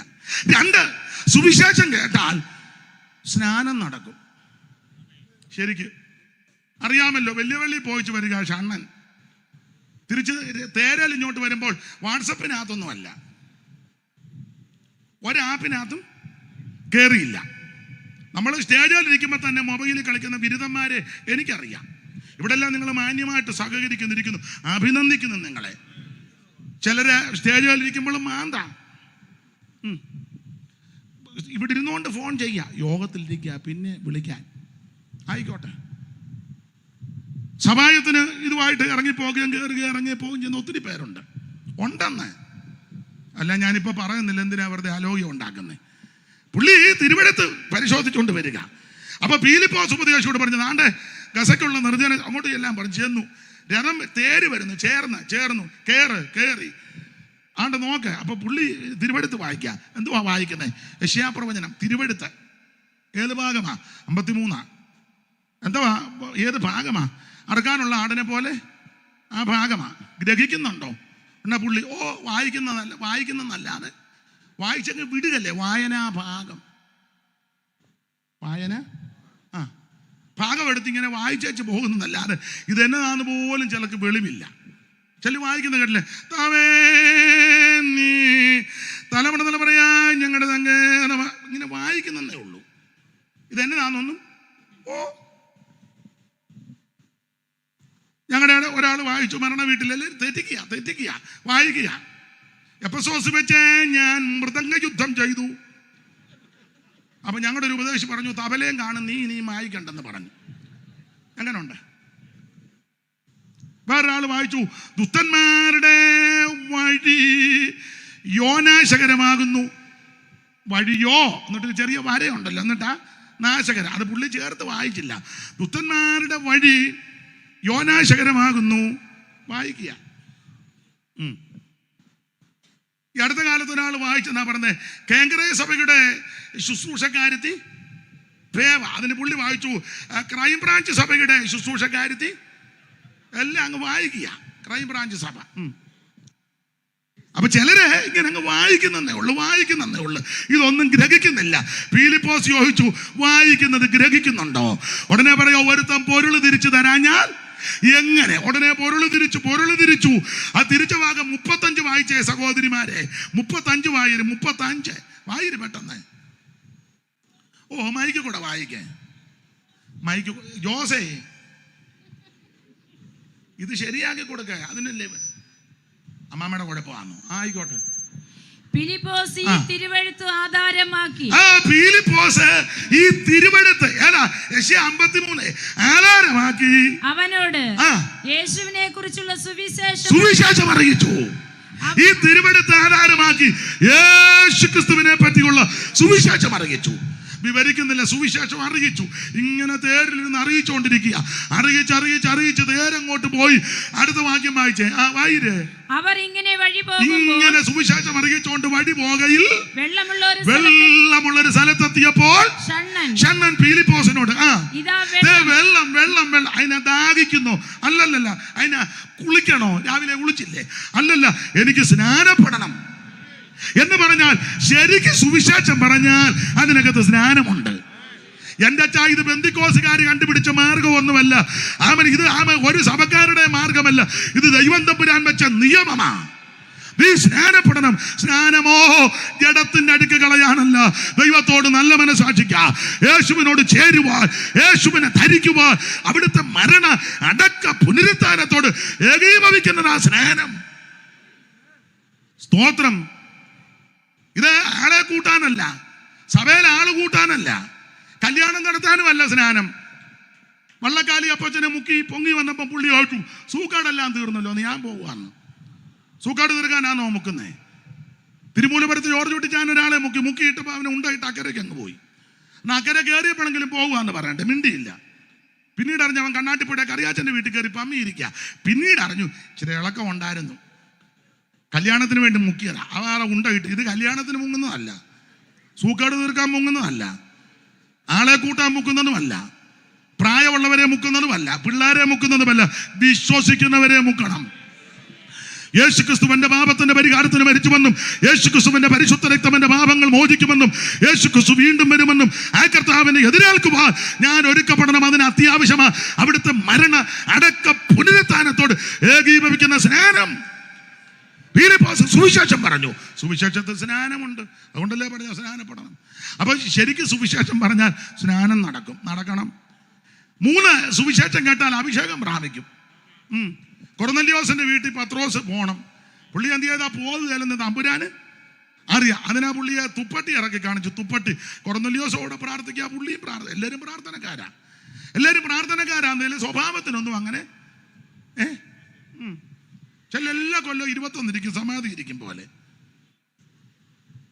ചില പറയത്തില്ലേ, പുള്ളി കൊല്ലം ഇരുന്നു, എന്തിനാന്നോ ഇങ്ങനെ കഞ്ഞിയും വെള്ളം കുടിക്കാതെ. അയലത്തുകാരൊന്നും മിണ്ടുകയല്ല, ഒരു സഭയെപ്പെട്ടവന് കൈ കൊടുക്കുകയല്ല, സ്വന്തം സഹോദരങ്ങളോട് മിണ്ടുകയല്ല, ചുമ്മാ ഇരിക്കുക. എന്നെ എല്ലാവരും ഇങ്ങനെ ഇരിക്കുന്നത്, നിങ്ങളും ഇതാക്കിയായിരിക്കും. അപ്പൊ ചുരുക്കി പറഞ്ഞാൽ കൊർന്നല്യോസിന്റെ വീട്ടിൽ പോകത്തില്ലെന്ന് തമ്പുരാൻ അറിയാം. അതിനാ തുപ്പട്ടി ഇറക്കി കാണിച്ചു. തുപ്പട്ടി ഒരാൾ വായിച്ചു, തീപ്പെട്ടി കാണിച്ചെന്ന്. ചിലരെ അത് കാണിക്കും, അവർക്ക് ആവശ്യമുണ്ട്. അപ്പൊ തുപ്പട്ടി കാണിച്ച് സകല ഇടജാതി മൃഗജാതി എല്ലാം കാണിച്ചു. അയ്യോ അറുത്ത് തിന്നാൻ, ഞാൻ മലിനമായതൊന്നും ദൈവം വിശുദ്ധീകരിച്ചതിന് നീ മലിനമെന്നാണെന്നോ? അന്നേരം സൂക്ഷം കൊർന്നലിയോസിന് വീട്ടിൽ നാള് പോയി. കൊർന്നലിയോസ് പറഞ്ഞു, അയ്യോ വന്നത് ഉപകാരം, ഞങ്ങളെല്ലാം ഇവിടെ ഉണ്ട്. പത്രോസ് വാ തുറന്നു. അങ്ങനെ പത്രോസ് നമ്മൾ 2 മണിക്കൂറായി വാ തുറന്നില്ല ഇതുവരെ, ഇനി ഒടുവിൽ തുറക്കാനിരിക്കാം. ഹല്ലേലൂയ ഹല്ലേലൂയ ഹല്ലേലൂയ ഉടനെ ഇറങ്ങി പോവുകയും ചെയ്യും. അതിന് തുറക്കാനിരിക്കുക. ഇതുവരെ ഞാൻ കണ്ട് പലരും ഇതുവരെ തുറന്നില്ലെന്ന്. ഇവരെയൊക്കെ ഇനി എങ്ങനെ ഇനിയും തുറക്കും. ആമ്പലിന്റെ വള്ളി പോലെ. അങ്ങനൊന്നും ഗതികേട് വരാതിരിക്കട്ടെ. നിനക്ക് ലഭിക്കുന്ന അവസരം നന്നായിട്ട് ഉപയോഗിച്ചോണം. ഒടുവിൽ തുറക്കാനിരിക്കരുത്. പത്രോസ് വാ തുറന്ന് തിരുവചനം പറഞ്ഞു. അങ്ങനെ വചനം പറഞ്ഞപ്പോൾ 44-ാമത്തെ വാക്യം വായിച്ചേ. 10:44 പെട്ടെന്ന് വായിക്ക്. ഈ വാക്കുകളെ പത്രോസ് പ്രസ്താവിക്കുമ്പോൾ തന്നെ വചനം കേട്ട എല്ലാവരുടെ മേലും പരിശുദ്ധാത്മാവ് വന്ന് അവർ അന്യഭാഷകളിൽ മതി. സുവിശേഷം കേട്ടാൽ പരിശുദ്ധാത്മാവിന്റെ അഭിഷേകം പ്രാപിക്കും. എന്താണ് സുവിശേഷം? യേശു ക്രിസ്തു. എന്തിനാ സുവിശേഷം? സകല മനുഷ്യനും രക്ഷപ്പെടാൻ. ആരാ കേൾക്കേണ്ടത്? സകല ജാതികളും കേൾക്കണം. കേട്ടാലുള്ള ഗുണമെന്ന? 1 മാനസാന്തരം, 2 സ്നാനം, 3 അഭിഷേകം. തീർന്നില്ല. 2-ാം അധ്യായം ഒക്കെ എടുക്കണം. ശരിക്കും വചനം പറഞ്ഞാൽ, സുവിശേഷം പറഞ്ഞാൽ വേർപാട് പാലിക്കണം. ഈ വക്രതയും കോട്ടമുള്ള വേർപെട്ടിരിക്കണം. കൊരിന്ത്യർക്ക് എഴുതിയ 2-ാം ലേഖനം 6-ാം അധ്യായത്തിന്റെ 14 മുതൽ പിന്നെ വായിച്ചോ, താഴോട്ട് മുഴുവൻ വേർപാട് ഉപദേശമാ. ശരിക്കും വചനം പറഞ്ഞ നാടോടുമ്പോൾ നടുക്കൂടെ കയറി ഓടരുത്. എടാ, പെന്തിക്കോസിന് ഉപദേശമുണ്ട്. ഇത് പ്രമാണമുള്ളതാ. അനുസാന്തരപ്പെടണം, രക്ഷിക്കപ്പെടണം, സ്നാനപ്പെടണം, അഭിഷേകം പ്രാപിക്കണം, തിരുമേശ കിടക്കണം. ആഴ്ചയിലൊന്നും മാസത്തിലൊന്നുമല്ല, തിരുമേശ കിടക്കണം. അത് മാസത്തിലാണെങ്കിലും വരുമ്പോ ഇരിക്കുക ട്രാഫിക് പോലീസിനെ പോലെ. ഞാനൊന്നും വിവരിക്കുന്നില്ല. ഉപദേശമാ വേർപാട്. ലോകത്തോടും പാപത്തോടും ലോക ഇമ്പങ്ങളോടും ആഡംബരങ്ങളോടും ലോകക്കാർ കാണിക്കുന്നൊന്നും കാണിക്കരുത്. വേർപാട് പാലിച്ച് വേണം ജീവിക്കാൻ. ശരിക്കും സുവിശേഷം കേട്ടാൽ ഇതെല്ലാം സംഭവിക്കണം. എടുത്ത വാക്യത്തോടുകൂടെ ഒന്ന് കൂട് പുലർത്താം. എനിക്ക് ഇത്ര ഒന്നും സമയം പോരാ, എന്നാലും ഇത്രയും തന്നല്ലോ. ഈ സെക്ഷനൊക്കെ അതേ പറ്റുള്ളൂ എനിക്കും അറിയാം. അതുകൊണ്ട് ഞാനങ്ങ് ദൈവത്തിന് മഹത്വം. ഇത്ര പോലും തന്നല്ലോ, വലിയ കാര്യം. ദൈവത്തിന് മഹത്വം. അപ്പൊ ചുരുക്കി പറഞ്ഞാൽ ഈ യോഹന്നാന്റെ സുവിശേഷം 6:49-50 വായിച്ചത് എല്ലാം വിവരിക്കുന്നില്ല. യോഹന്നാന്റെ സുവിശേഷത്തിന്റെ വിശേഷത യേശു ക്രിസ്തു ദൈവമാണെന്ന് തെളിയിക്കുക. എന്തിനാ യോഹന്നാൻ ഇത് എഴുതിയത്? യോഹന്നാൻ എഴുതിയതിന്റെ ഉദ്ദേശമുണ്ട്. ചുമ്മാ ഇരുന്ന എടുത്തറിയാൻ കുറെ അങ്ങനല്ല. എഴുതിയതിന് ഉദ്ദേശം എന്തുവാ? എഴുത്തിന്റെ ഉദ്ദേശം 20:31 വായിച്ചേ. എല്ലാം വായിക്കാൻ നേരമില്ല. 20:31 യോഹന്നാന്റെ സുവിശേഷം. പിന്നെ അതിനല്ലേ 20 ഉള്ളൂ. എന്നാൽ യേശു ദൈവപുത്രനായ ക്രിസ്തുവെന്ന് നിങ്ങൾ വിശ്വസിക്കേണ്ടതിന് നിങ്ങൾ വിശ്വസിക്കേണ്ടതിന് വിശ്വസിച്ചിട്ട് അവന്റെ നാമത്തിൽ നിങ്ങൾക്ക് ജീവൻ ഉണ്ടാകേണ്ടതിനും ഇത് എഴുതിയിരിക്കുന്നത്. അല്ല, എനിക്ക് എടുത്തറിയാൻ കുറെ പേനായും പേപ്പറും ഉണ്ട്. ഇപ്പൊ വേറെ പണിയൊന്നുമില്ല. എന്നാൽ കുത്തിയിരുന്ന്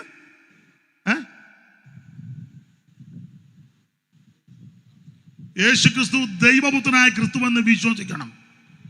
വിശ്വസിച്ചാൽ മാത്രം പോരാ, വിശ്വസിക്കുന്നവർക്ക് നിത്യജീവൻ ഉണ്ടാകും. അതിനാണ് ഇത് എഴുതിയത്. സുവിശേഷം എഴുതിയതിനാ. ലേഖനം എഴുതിയത് എന്തിനാ? 5:13 വായിച്ചേ. യോഹന്നാന്റെ 1-ാം ലേഖനം 5:13. എന്തിനാ ലേഖനം എഴുതിയത്? പെട്ടെന്ന് അതാ ഒന്ന് മൈക്കിൽ കൂടെ വായിച്ചോ. എന്തുവാ? 2 പേരും വർത്താനം പറയാന്നോ? ദൈവപുത്രന്റെ നാമത്തിൽ വിശ്വസിക്കുന്ന നിങ്ങൾക്ക് ഞാൻ ഇത് എഴുതിയിരിക്കുന്നത് നിങ്ങൾക്ക് നിത്യജീവൻ ഉണ്ടെന്ന് നിങ്ങൾ അറിയണം. എന്തുവാ ഉണ്ടെന്ന് അറിയണം. സുവിശേഷം എഴുതിയത് യേശു ക്രിസ്തു ദൈവമാണെന്ന് വിശ്വസിച്ച് ആ നിത്യജീവൻ പ്രാപിക്കാനാ. ആ നിത്യജീവൻ ഉണ്ടെന്ന് അറിയണം. അതിനാൽ ലേഖനവും എല്ലാം എടുക്കാൻ നേരമില്ല. സ്തോത്രം. വേദപഠിതാക്കൾ ചില പറയുന്നത് ഈ സുവിശേഷത്തിലോട്ട് യോഹന്നാന്റെ സുവിശേഷത്തിൽ ആദ്യത്തെ കയറാനുള്ള പ്രവേശനവാതിൽ 1:12 മെയിൻ വാതിലേ. 1-ന്റെ ഫ്രണ്ട് ഡോറ് 1:12 വായിക്കേ. സമയം പോകുന്നു, അതുകൊണ്ടാ. അവനെ കൈക്കൊണ്ട് അവൻ എന്നാ വായിര്.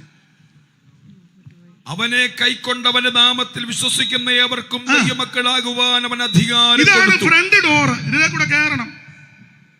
പുറകിലത്തെ ഡോറാ 20-ന്റെ 30, 31. അപ്പൊ ചോദിക്കും നടുക്കത്തെ ഡോറ ഏതാന്ന്. നടുക്കത്തെ ഡോറ 16, 22, 28 എവിടുന്നാ വന്നെന്നും എങ്ങോട്ടാ പോകുന്നെന്നും എന്താണ് അവിടെ എഴുതിയേക്കുന്നത്. അത് നല്ല വാക്യമാ. വായിച്ചേ 16, 28. എന്നാള് ഞാൻ പറഞ്ഞപ്പോൾ ഒരു തള്ള ചോദിച്ചു ആരുടെ 16 ഞാൻ പറഞ്ഞു യോഹന്നാന്റെ സുവിശേഷം. തള്ള കയറി കൊളുത്തി. ഞാൻ പിതാവിന്റെ അടുക്കൽ നിന്ന് പുറപ്പെട്ട് യേശു ആരാന്ന തെളിച്ച് പറഞ്ഞ പിതാവിന്റെ അടുക്കൽ നിന്ന് പുറപ്പെട്ട് ലോകത്തിൽ വന്നിരിക്കുന്നു. അടുത്തത് പിന്നെയും ലോകത്തെ വിട്ട് പിതാവിന്റെ അടുക്കൽ പോകുന്നു. എത്ര സുന്ദരമായ വാക്യം.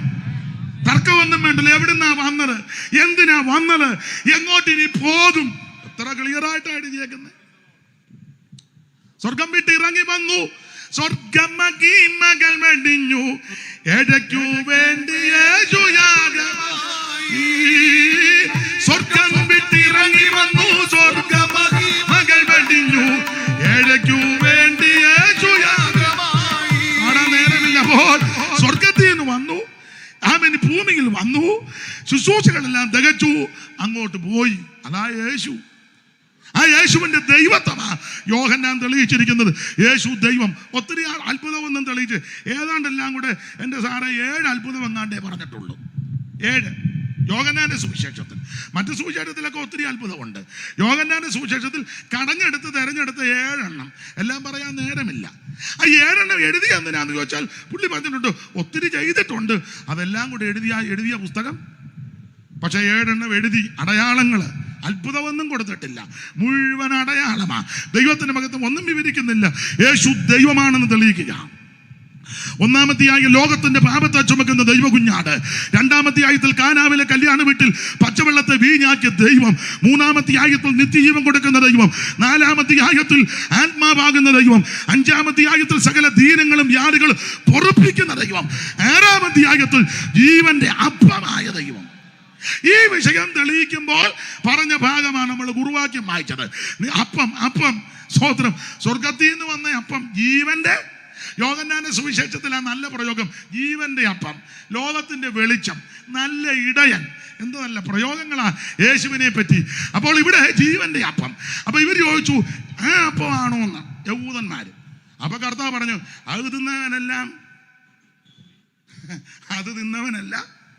അങ്ങനല്ലേ എഴുതിയേക്കണ. വായിച്ചേ. ഈ അപ്പം തിന്നുന്നവനെല്ലാം അല്ല, അത് മേളത്തെ അപ്പത്തിന്റെ കാര്യം വായിച്ചേച്ചി. ഈ അപ്പം 49 നിങ്ങളുടെ പിതാക്കന്മാർ മരുഭൂമിയിൽ മന്ന തിന്നിട്ട് ഗുണം വന്നില്ല. എന്തുവാ? മരിച്ചുവല്ലോ. മന്ന തിന്നവനെല്ലാം മരിച്ചെന്ന് പറയുന്നതിലും കുറച്ചുകൂടെ നല്ലത് ഞാനൊരു ഭാഷ പറയട്ടെ, മുടിഞ്ഞു പോയെന്ന്. മുടിഞ്ഞ്. ആവർത്തനം 2:13-14 വായിച്ചേ. എന്തായാലും ഞാൻ 5 മിനിറ്റ് കൂടെ എടുക്കുക, അല്ലാതെ ഒക്കുകയല്ല. ക്ഷമാപണത്തോടെ. എന്നാ സാറേ 5 മിനിറ്റ് കൂടെ എടുക്കുക. കാരണം നിങ്ങൾ വായിച്ചതാ. ഇപ്പോൾ എഴുന്നേറ്റ് സേരതോട് കടപ്പീൻ. ഇപ്പോൾ നീട്ടി വായിച്ചോണല്ലേ എല്ലാവരും എഴുന്നേറ്റ് പോകും. ഇപ്പോൾ എഴുന്നേറ്റ് സേരതോട് കടപ്പനെന്ന് കൽപ്പിച്ചതുപോലെ നാം സേരതോട് കടന്നിരിക്കുന്നു. നാം കാദേശ് പറഞ്ഞിരിക്കുന്നത് പുറപ്പെട്ടത് മുതൽ സേരതോട് കടക്കുമ്പോഴുള്ള കാലം 38 സംവത്സരം. അതിനിടയിൽ യോനാക്കളാകുന്ന തലമുറയൊക്കെ അവരോട് യഹോവ സത്യം ചെയ്തതുപോലെ പാളയത്തിൽ വെച്ച് മുടിഞ്ഞുപോയി. അതാ ഞാൻ പറഞ്ഞ മുടിഞ്ഞെന്ന്. ഞാൻ മുടിഞ്ഞെന്ന് പറഞ്ഞപ്പോൾ നിങ്ങൾ ഓർത്ത് കൺവെൻഷൻ ആണോ ഇതൊക്കെ? അതിനാ വാക്യം തന്നത് പുസ്തകത്തിലെ മുടിഞ്ഞെന്ന്. അല്ലേ നിങ്ങൾ പറയും ഞങ്ങളുടെ സെക്ഷൻ്റെ കൺവെൻഷന് വന്ന് അയാൾ പറഞ്ഞു മുടിഞ്ഞെന്ന്. വാക്യവും കൂടെ അങ്ങ് തന്നേക്കാം. അപ്പൊ പിന്നെ എന്റെ ഒങ്ങായിക്ക് പിടിക്കുകയല്ലോ. മുടിഞ്ഞു. ഒന്നുകൂടെ എഴുതിയിട്ടുണ്ട് മുടിഞ്ഞെന്ന്. അടുത്ത വാക്യമായി അവർ മുടിഞ്ഞു തീരും. മതി മുടിഞ്ഞു തീരുന്നത് വരെ. എന്നെ കേൾക്കുന്ന പ്രിയരെ, ആ മന്ന തിന്നവനെല്ലാം മുടിഞ്ഞെന്ന്. പക്ഷെ അതിനിടയ്ക്കും മുടിയാത്ത 2 പേരുണ്ട് കേട്ടോ. ഉണ്ട്, ഒരു ശേഷിപ്പുണ്ട്. ലക്ഷക്കണക്കിന് ആൾക്കാര് മന്ന തിന്നവര് മരുഭൂമിയിൽ മുടിയാൻ കാര്യം എന്നാ? ഒത്തിരി ഉണ്ട്. കൊരിന്ത്യലേഖനത്തിൽ പൗലോസ് 10-ാം അധ്യായത്തിൽ വരുമ്പോൾ 5 കാര്യം പ്രധാനമായിട്ട് 10-1 മുതൽ ഓടിച്ചു വായിച്ചോ. സമയമില്ല, ഓടിച്ചു വായിരേ. സഹോദരന്മാരെ, നമ്മുടെ പിതാക്കന്മാരെല്ലാം മേഘത്തിൻ കീഴിലായിരുന്നു. മേഘത്തിലും സമുദ്രത്തിലും സ്നാനമേറ്റ് മോശയോട് ചേർന്നു. എല്ലാവരും വരെ ആത്മീയ ആഹാരം തിന്നു, എല്ലാവരും വരെ ആത്മീയ പാനീയം കുടിച്ചു. അവരെ അനുഗമിച്ച് ആത്മീയ പറയുന്നല്ലോ അവർ കുടിച്ചത്. ആ പാറ ക്രിസ്തുവാകുന്നു. എങ്കിലും അവർ മിക്ക പേരിലും ദൈവം പ്രസാദിച്ചില്ല. അടുത്തത് അവരെ മരുഭൂമിയിൽ തള്ളിയിട്ട് കളഞ്ഞു എന്ന് നിങ്ങൾ അവരെ മരുഭൂമിയിൽ തള്ളിക്കളഞ്ഞ കാര്യം നിങ്ങൾ അറിയാതിരിക്കരുതെന്ന് ഞാൻ ആഗ്രഹിക്കുന്നു. എന്നിട്ട് നാടോട്ട് എല്ലാം വായിക്കാൻ നേരമില്ലാത്തത് കൊണ്ട് 5 കൂട്ടം കാര്യം: 1 വിഗ്രഹ സേവ, 2 പരസംഗം, 3 പിറുപിറുപ്പ്, 4 ദൈവത്തെ പരീക്ഷിക്കുന്നു. ദൈവത്തിന് സ്തോത്രം. ആമേൻ. 5-മത്തെ ഒരു കാര്യം കൊണ്ടുണ്ട്. എന്തുവാ? ദുർമോഹം. അതാണല്ലോ വലിയ വിഷയം.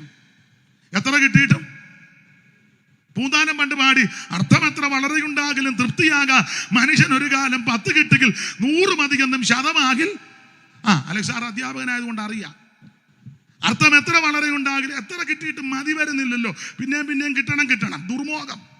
ദുർമോഹം, വിഗ്രഹ സേവ, പരസംഗം, പിറുപിറുപ്പ്, ദൈവത്തെ പരീക്ഷിക്കുന്നു. ഇതെല്ലാം ചെയ്ത് മുടിഞ്ഞു പോയെന്ന് മരുഭൂമിയിൽ. പക്ഷെ അതിന്റെ നടുവിലും മുടിയാത്ത 1-2 പേരുണ്ട്.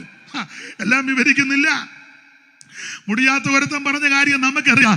സ്തോത്രം. ഇപ്പൊ എനിക്ക് 85 വയസ്സുണ്ട്. സ്തോത്രം. ഈ മരുഭൂമിയിൽ സഞ്ചരിച്ച കാലത്തല്ല യഹോവ അരുളി ചെയ്തതുപോലെ ഞാൻ മുടിയാതെ ജീവനോടനെ വെച്ചിരിക്കുക. അതിന്റെ കാര്യം എന്നാന്നറിയാമോ? ഞാൻ യഹോവയോട് പറ്റി നിന്നു. ഇന്ന് രാത്രി യേശുവിനോട്, വചനത്തോട്, പ്രമാണത്തോട് പറ്റി നിൽക്കുന്നവൻ മുടിഞ്ഞു പോകാൻ ദൈവം അനുവദിക്കത്തില്ല. അവൻ എന്നോട് പറ്റിയിരിക്കുക, ഞാൻ അവനെ വിടുവിക്കും. അവൻ എൻ്റെ നാമത്തെ അറിയുക, ഞാൻ അവനെ ഉയർത്തും. എന്നെ കേൾക്കുന്ന പ്രിയരെ, ആരും മുടിഞ്ഞു പോകരുത്, ആരും നശിച്ചു പോകരുത്.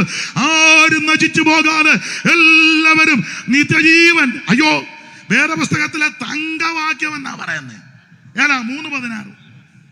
വേറെ പുസ്തകത്തിലെ തങ്കവാക്യമാ.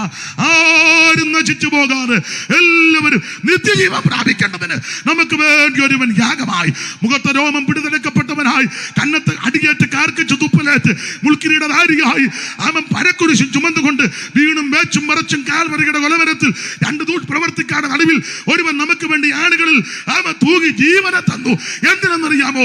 ഞാനും നിങ്ങൾ മുടിഞ്ഞു പോകാതിരിക്കാൻ. അവിടുന്ന് 3-ാം ദിവസം തിരുവെടുത്ത് പറഞ്ഞ പോലെ ഉയർത്ത് ഇന്നും ജീവിക്കുന്നു. എന്തിനാ? വിശ്വസിക്കുന്നവരെ രക്ഷിക്കാൻ. ഇന്ന് രാത്രി യേശുവിനെ വിശ്വസിക്ക്, നിനക്ക് നിന്റെ കുടുംബത്തിന് രക്ഷയാ. മന്നാൻ എന്ന പലതും മുടിഞ്ഞു പോയി, മരിച്ചു പോയെന്നാ. യോഹന്നാൻ അല്പം കൂടെ മരിച്ചു പോയി. ആവർത്തനത്തിൽ മുടിഞ്ഞെന്നാ. അയ്യോ, മന്നയുണ്ടല്ലോ യേശുക്രിസ്തുവിന് നിഴല. അത് തിന്നാലൊന്നും മുടിയരുത്. മന്ന ക്രിസ്തുവേശുവിന് 1-2 കാര്യം പറയാം. ഈ മന്ന മേളയിൽ നിന്ന് വന്നതാ. ഇപ്പൊ പുതിയ തിയോളജിയന്മാരൊക്കെ പറയുന്നത് മന്ന എന്ന് പറയുന്നത് ഒരു ചെടിയുടെ ഇതാണ്. പിന്നെ അത് ഈ ചില പ്രാണികൾ അത് കടിച്ചിട്ട് കാഷ്ടിക്കുമ്പോൾ അതിങ്ങനെ എന്നെ ഭ്രാന്തൊക്കെയാന്നു.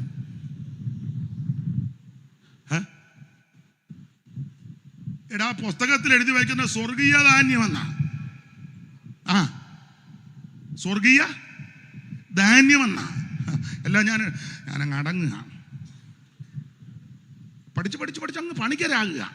അവിടെ കുണ്ടറ പണിക്കരുടെ കാര്യമല്ല പറഞ്ഞേ. ഇത് സ്വർഗീയ ഭോജനമാ. ഈ മന്ന യേശുക്രിസ്തുവിന് നടല. ഇത് ഉയരത്തിൽ നിന്ന് വീണതാ. അവൻ ആകാശത്തിൽ നിന്ന് അപ്പം വർഷിപ്പിച്ചെന്ന എന്ന് പറഞ്ഞാൽ ഇത് യേശുവിന് നടല. ഫിലിപ്പിയാലേഖനം അറിയാമല്ലോ, ദൈവരൂപത്തിലിരിക്കെ ദൈവത്തോടുള്ള സമത്വം മുറുകെ പിടിച്ചുകൊള്ളണമെന്ന് വിചാരിക്കാതെ ദാസരൂപമെടുത്ത് വേഷത്തിൽ മനുഷ്യനായിത്തീർന്ന നസറയനാകുന്ന യേശുക്രിസ്തുവിന്റെ നിഴലാണ് മന്ന. ഇത് കഴിച്ചാൽ മുടിയരുത്. Praise the Lord. മാത്രമാണോ മന്ന അതിന്റെ പ്രത്യേകതയുണ്ട്. ഉരുണ്ടിരിക്കുക. പണ്ടുള്ള ഗോലി, കല്ലുവട്ടം എന്നൊക്കെ ഞങ്ങളുടെ അവിടെ പറയും. എന്തിനാ കല്ലുവട്ടം അറിയാൻ മേലെ അമ്മമാർക്കറിയാം. കോഴിക്കട്ട ഉരുണ്ടല്ലേ. സാഹിബിന് കൊടുത്തേച്ച് പുള്ളി കൊടുത്തേച്ചു ഇതാരാ ഇത് ചെയ്തെന്ന. അതിന് അപ്പം അകത്ത് തുറന്നപ്പോൾ ചക്കരയും തേങ്ങ. ഇതെന്തുവാ? അത് ചക്കരയും തേങ്ങ. അപ്പം സാഹിബിന് അറിയണം ഇതിൻ്റെ ടെക്നിക്ക്. ഈ ചക്കരയും തേങ്ങ ഇതിനകത്ത് ആരാ കയറ്റി? അമ്മയെ ഇഞ്ഞ് വിളിക്കാൻ. അയാൾ അമേരിക്ക പാലം പണിതിട്ട് പോലെ ഇത്രയും ബുദ്ധി. കാരണം പുള്ളി ഇങ്ങനെ നോക്കിയിട്ട് ഇതിനകത്ത് ഒരു വിടവും ഇല്ല ഇതിനകത്ത് കയറ്റാൻ. അപ്പൊ ഇത് നല്ല ഉരുണ്ടിരിക്കുക എന്ന് പറഞ്ഞാൽ അത് പറയാം. ഉരുണ്ടിരിക്കുക എന്ന് പറഞ്ഞ് നോക്കിയപ്പോൾ ഇതിനകത്ത് മുട്ടോ മുഴയോ തട്ടോ തടവോ ഒന്നുമില്ല. ഉരുണ്ടിരിക്കുക. ഒരു സ്ഥലത്തും ഒരു അപാകത.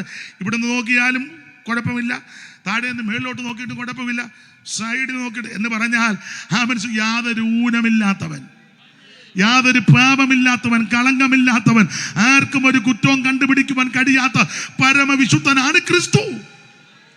അതാ ഈ മന്ന. ഒരു കാര്യം കൂടെ പറഞ്ഞങ്ങ് നിർത്താം, അതേ ഒക്കുള്ളു. മന്ന തപ്പി ദൂരോട്ടും കിഴക്കോട്ടും വടക്കോട്ടും തെക്കോട്ടും പടിഞ്ഞാട്ടും ഒന്നും പോകണ്ട, വാതുക്കെ കിടപ്പുണ്ട്.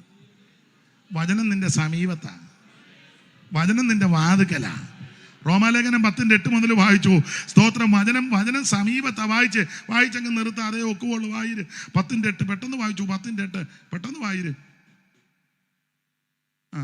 ഇപ്പറ ഇരിക്കുന്ന സഹോദരിക്ക് കുറച്ചുകൂടെ പവറുണ്ട് വായിക്കാൻ. ഹൃദയം കൊണ്ട് നീതിക്കായി വിശ്വസിക്കുകയും. ഏതാ വായിക്കുന്നേ? എന്നാൽ അത് എന്ത് പറയുന്നു? വചനം നിനക്ക് സമീപമായി, വചനം നിനക്ക് സമീപമായി, നിന്റെ വായിലും നിന്റെ ഹൃദയത്തിലും ഇരിക്കുന്നു. അയ്യോ, സമീപത്തിരിക്കുക. അതിരാവിലെ കൂടാരവാതിൽ തുറന്നു ചെല്ലുമ്പോൾ വാതുക്കൽ മന്ന, വെറും മഞ്ഞയല്ല, മഞ്ഞിൽ പൊതിഞ്ഞ മന്ന. മഞ്ഞ് ഈ തിരുവെടുത്തിന്റെ ചില ഭാഗമൊക്കെ വ്യാഖ്യാനിക്കുമ്പോൾ, എല്ലായിടത്തും അല്ലെങ്കിലും മഞ്ഞെന്നുള്ളത് പരിശുദ്ധാത്മാവിന് നിഴലായിട്ടൊക്കെ, നിഴലും പ്രതിരൂപ സ്വരൂപമാണല്ലോ. എല്ലാ മഞ്ഞും പരിശുദ്ധാത്മാവല്ല. മൂന്നാറിൽ പോയിച്ചു മുഴുവൻ പരിശുദ്ധാത്മാവാന്ന് പറയരുത്. വെളുപ്പിനെ തിണ്ണേ വന്നിരുന്നു പരിശുദ്ധാത്മാവാന്നല്ലോ ഇന്ന് മുഴുവൻ. വേറെ പുസ്തകത്തിലെ ചില ഭാഗങ്ങൾ വ്യാഖ്യാനിച്ച് പഠിക്കുമ്പോൾ ചിലരും പരിശുദ്ധാത്മാവാ. അങ്ങനെയെങ്കിൽ മഞ്ഞി പൊതിഞ്ഞ മന്ന ക്രിസ്തു. അതിനാ പറയാ, 6-ാം മാസത്തിൽ ഗബ്രിയേൽ മാലാഖ വന്നപ്പോൾ നസറേത്ത് വന്ന് മറിയത്തോട് പറഞ്ഞു, നീ ഒരു കുഞ്ഞിനെ പ്രസവിക്കാൻ പോവാ. അയ്യോ, പുരുഷനെ അറിയാം. പുരുഷനൊന്നുമല്ല, പരിശുദ്ധാത്മാവ് നിന്റെ മേൽ വരും. സ്തോത്രം. പരിശുദ്ധാത്മാവ് അതിനാൽ ഉൽപ്പാദിതമാകും. ഗൂഢമായിട്ട് ഉപേക്ഷിക്കാൻ യോസേപ്പ് ചിന്തിച്ചിരുന്നപ്പോൾ മത്തായി വായിക്കുന്നത്, ഉപേക്ഷിക്കരുത്, അവളിൽ ഉൽപ്പാദിതമായത് പരിശുദ്ധാത്മാവില്ല. അല്ല, മഞ്ഞിൽ പുതഞ്ഞ മന്ന വാതുക്കെ കിടപ്പുണ്ട്. രക്ഷ നിന്റെ സമീപത്താണ്. 5 പൈസ മുടക്കണ്ട, കാശ് മുടക്കണ്ട, മൈൽ നടക്കണ്ട, ഭൗതിക വസ്തുക്കൾ ഒന്നും കൊടുക്കണ്ട. ഇരിക്കുന്ന ഇടത്തിരുന്ന്, കേൾക്കുന്ന ഇടത്തിരുന്ന് ഇന്ന് രാത്രി പ്രാർത്ഥിക്ക്, യേശുവേ എന്നെ രക്ഷിക്കണം. ഇന്ന് രാത്രി നിന്നെ രക്ഷിക്കുവാൻ കഴിവുള്ള നസറയൻ വന്നിട്ടുണ്ട്. മരുഭൂമിയിലെ മന്ന തിന്നവൻ മുടിഞ്ഞു പോയപ്പോ ജീവന്റെ അപ്പമാകുന്ന യേശുവിനെ ഭക്ഷിച്ചാൽ നിത്യജീവൻ നിനക്കുണ്ടാകും. നിത്യജീവൻ ഉണ്ടാകും. ആ നിത്യജീവൻ തരുവാൻ അവിടുന്ന് വന്നത്. ആ കർത്താവിനെ ഉണ്മയോടെ സേവിക്കുവാൻ, ആരാധിക്കുവാൻ ദൈവം നമുക്കെല്ലാം കൃപ നൽകട്ടെ.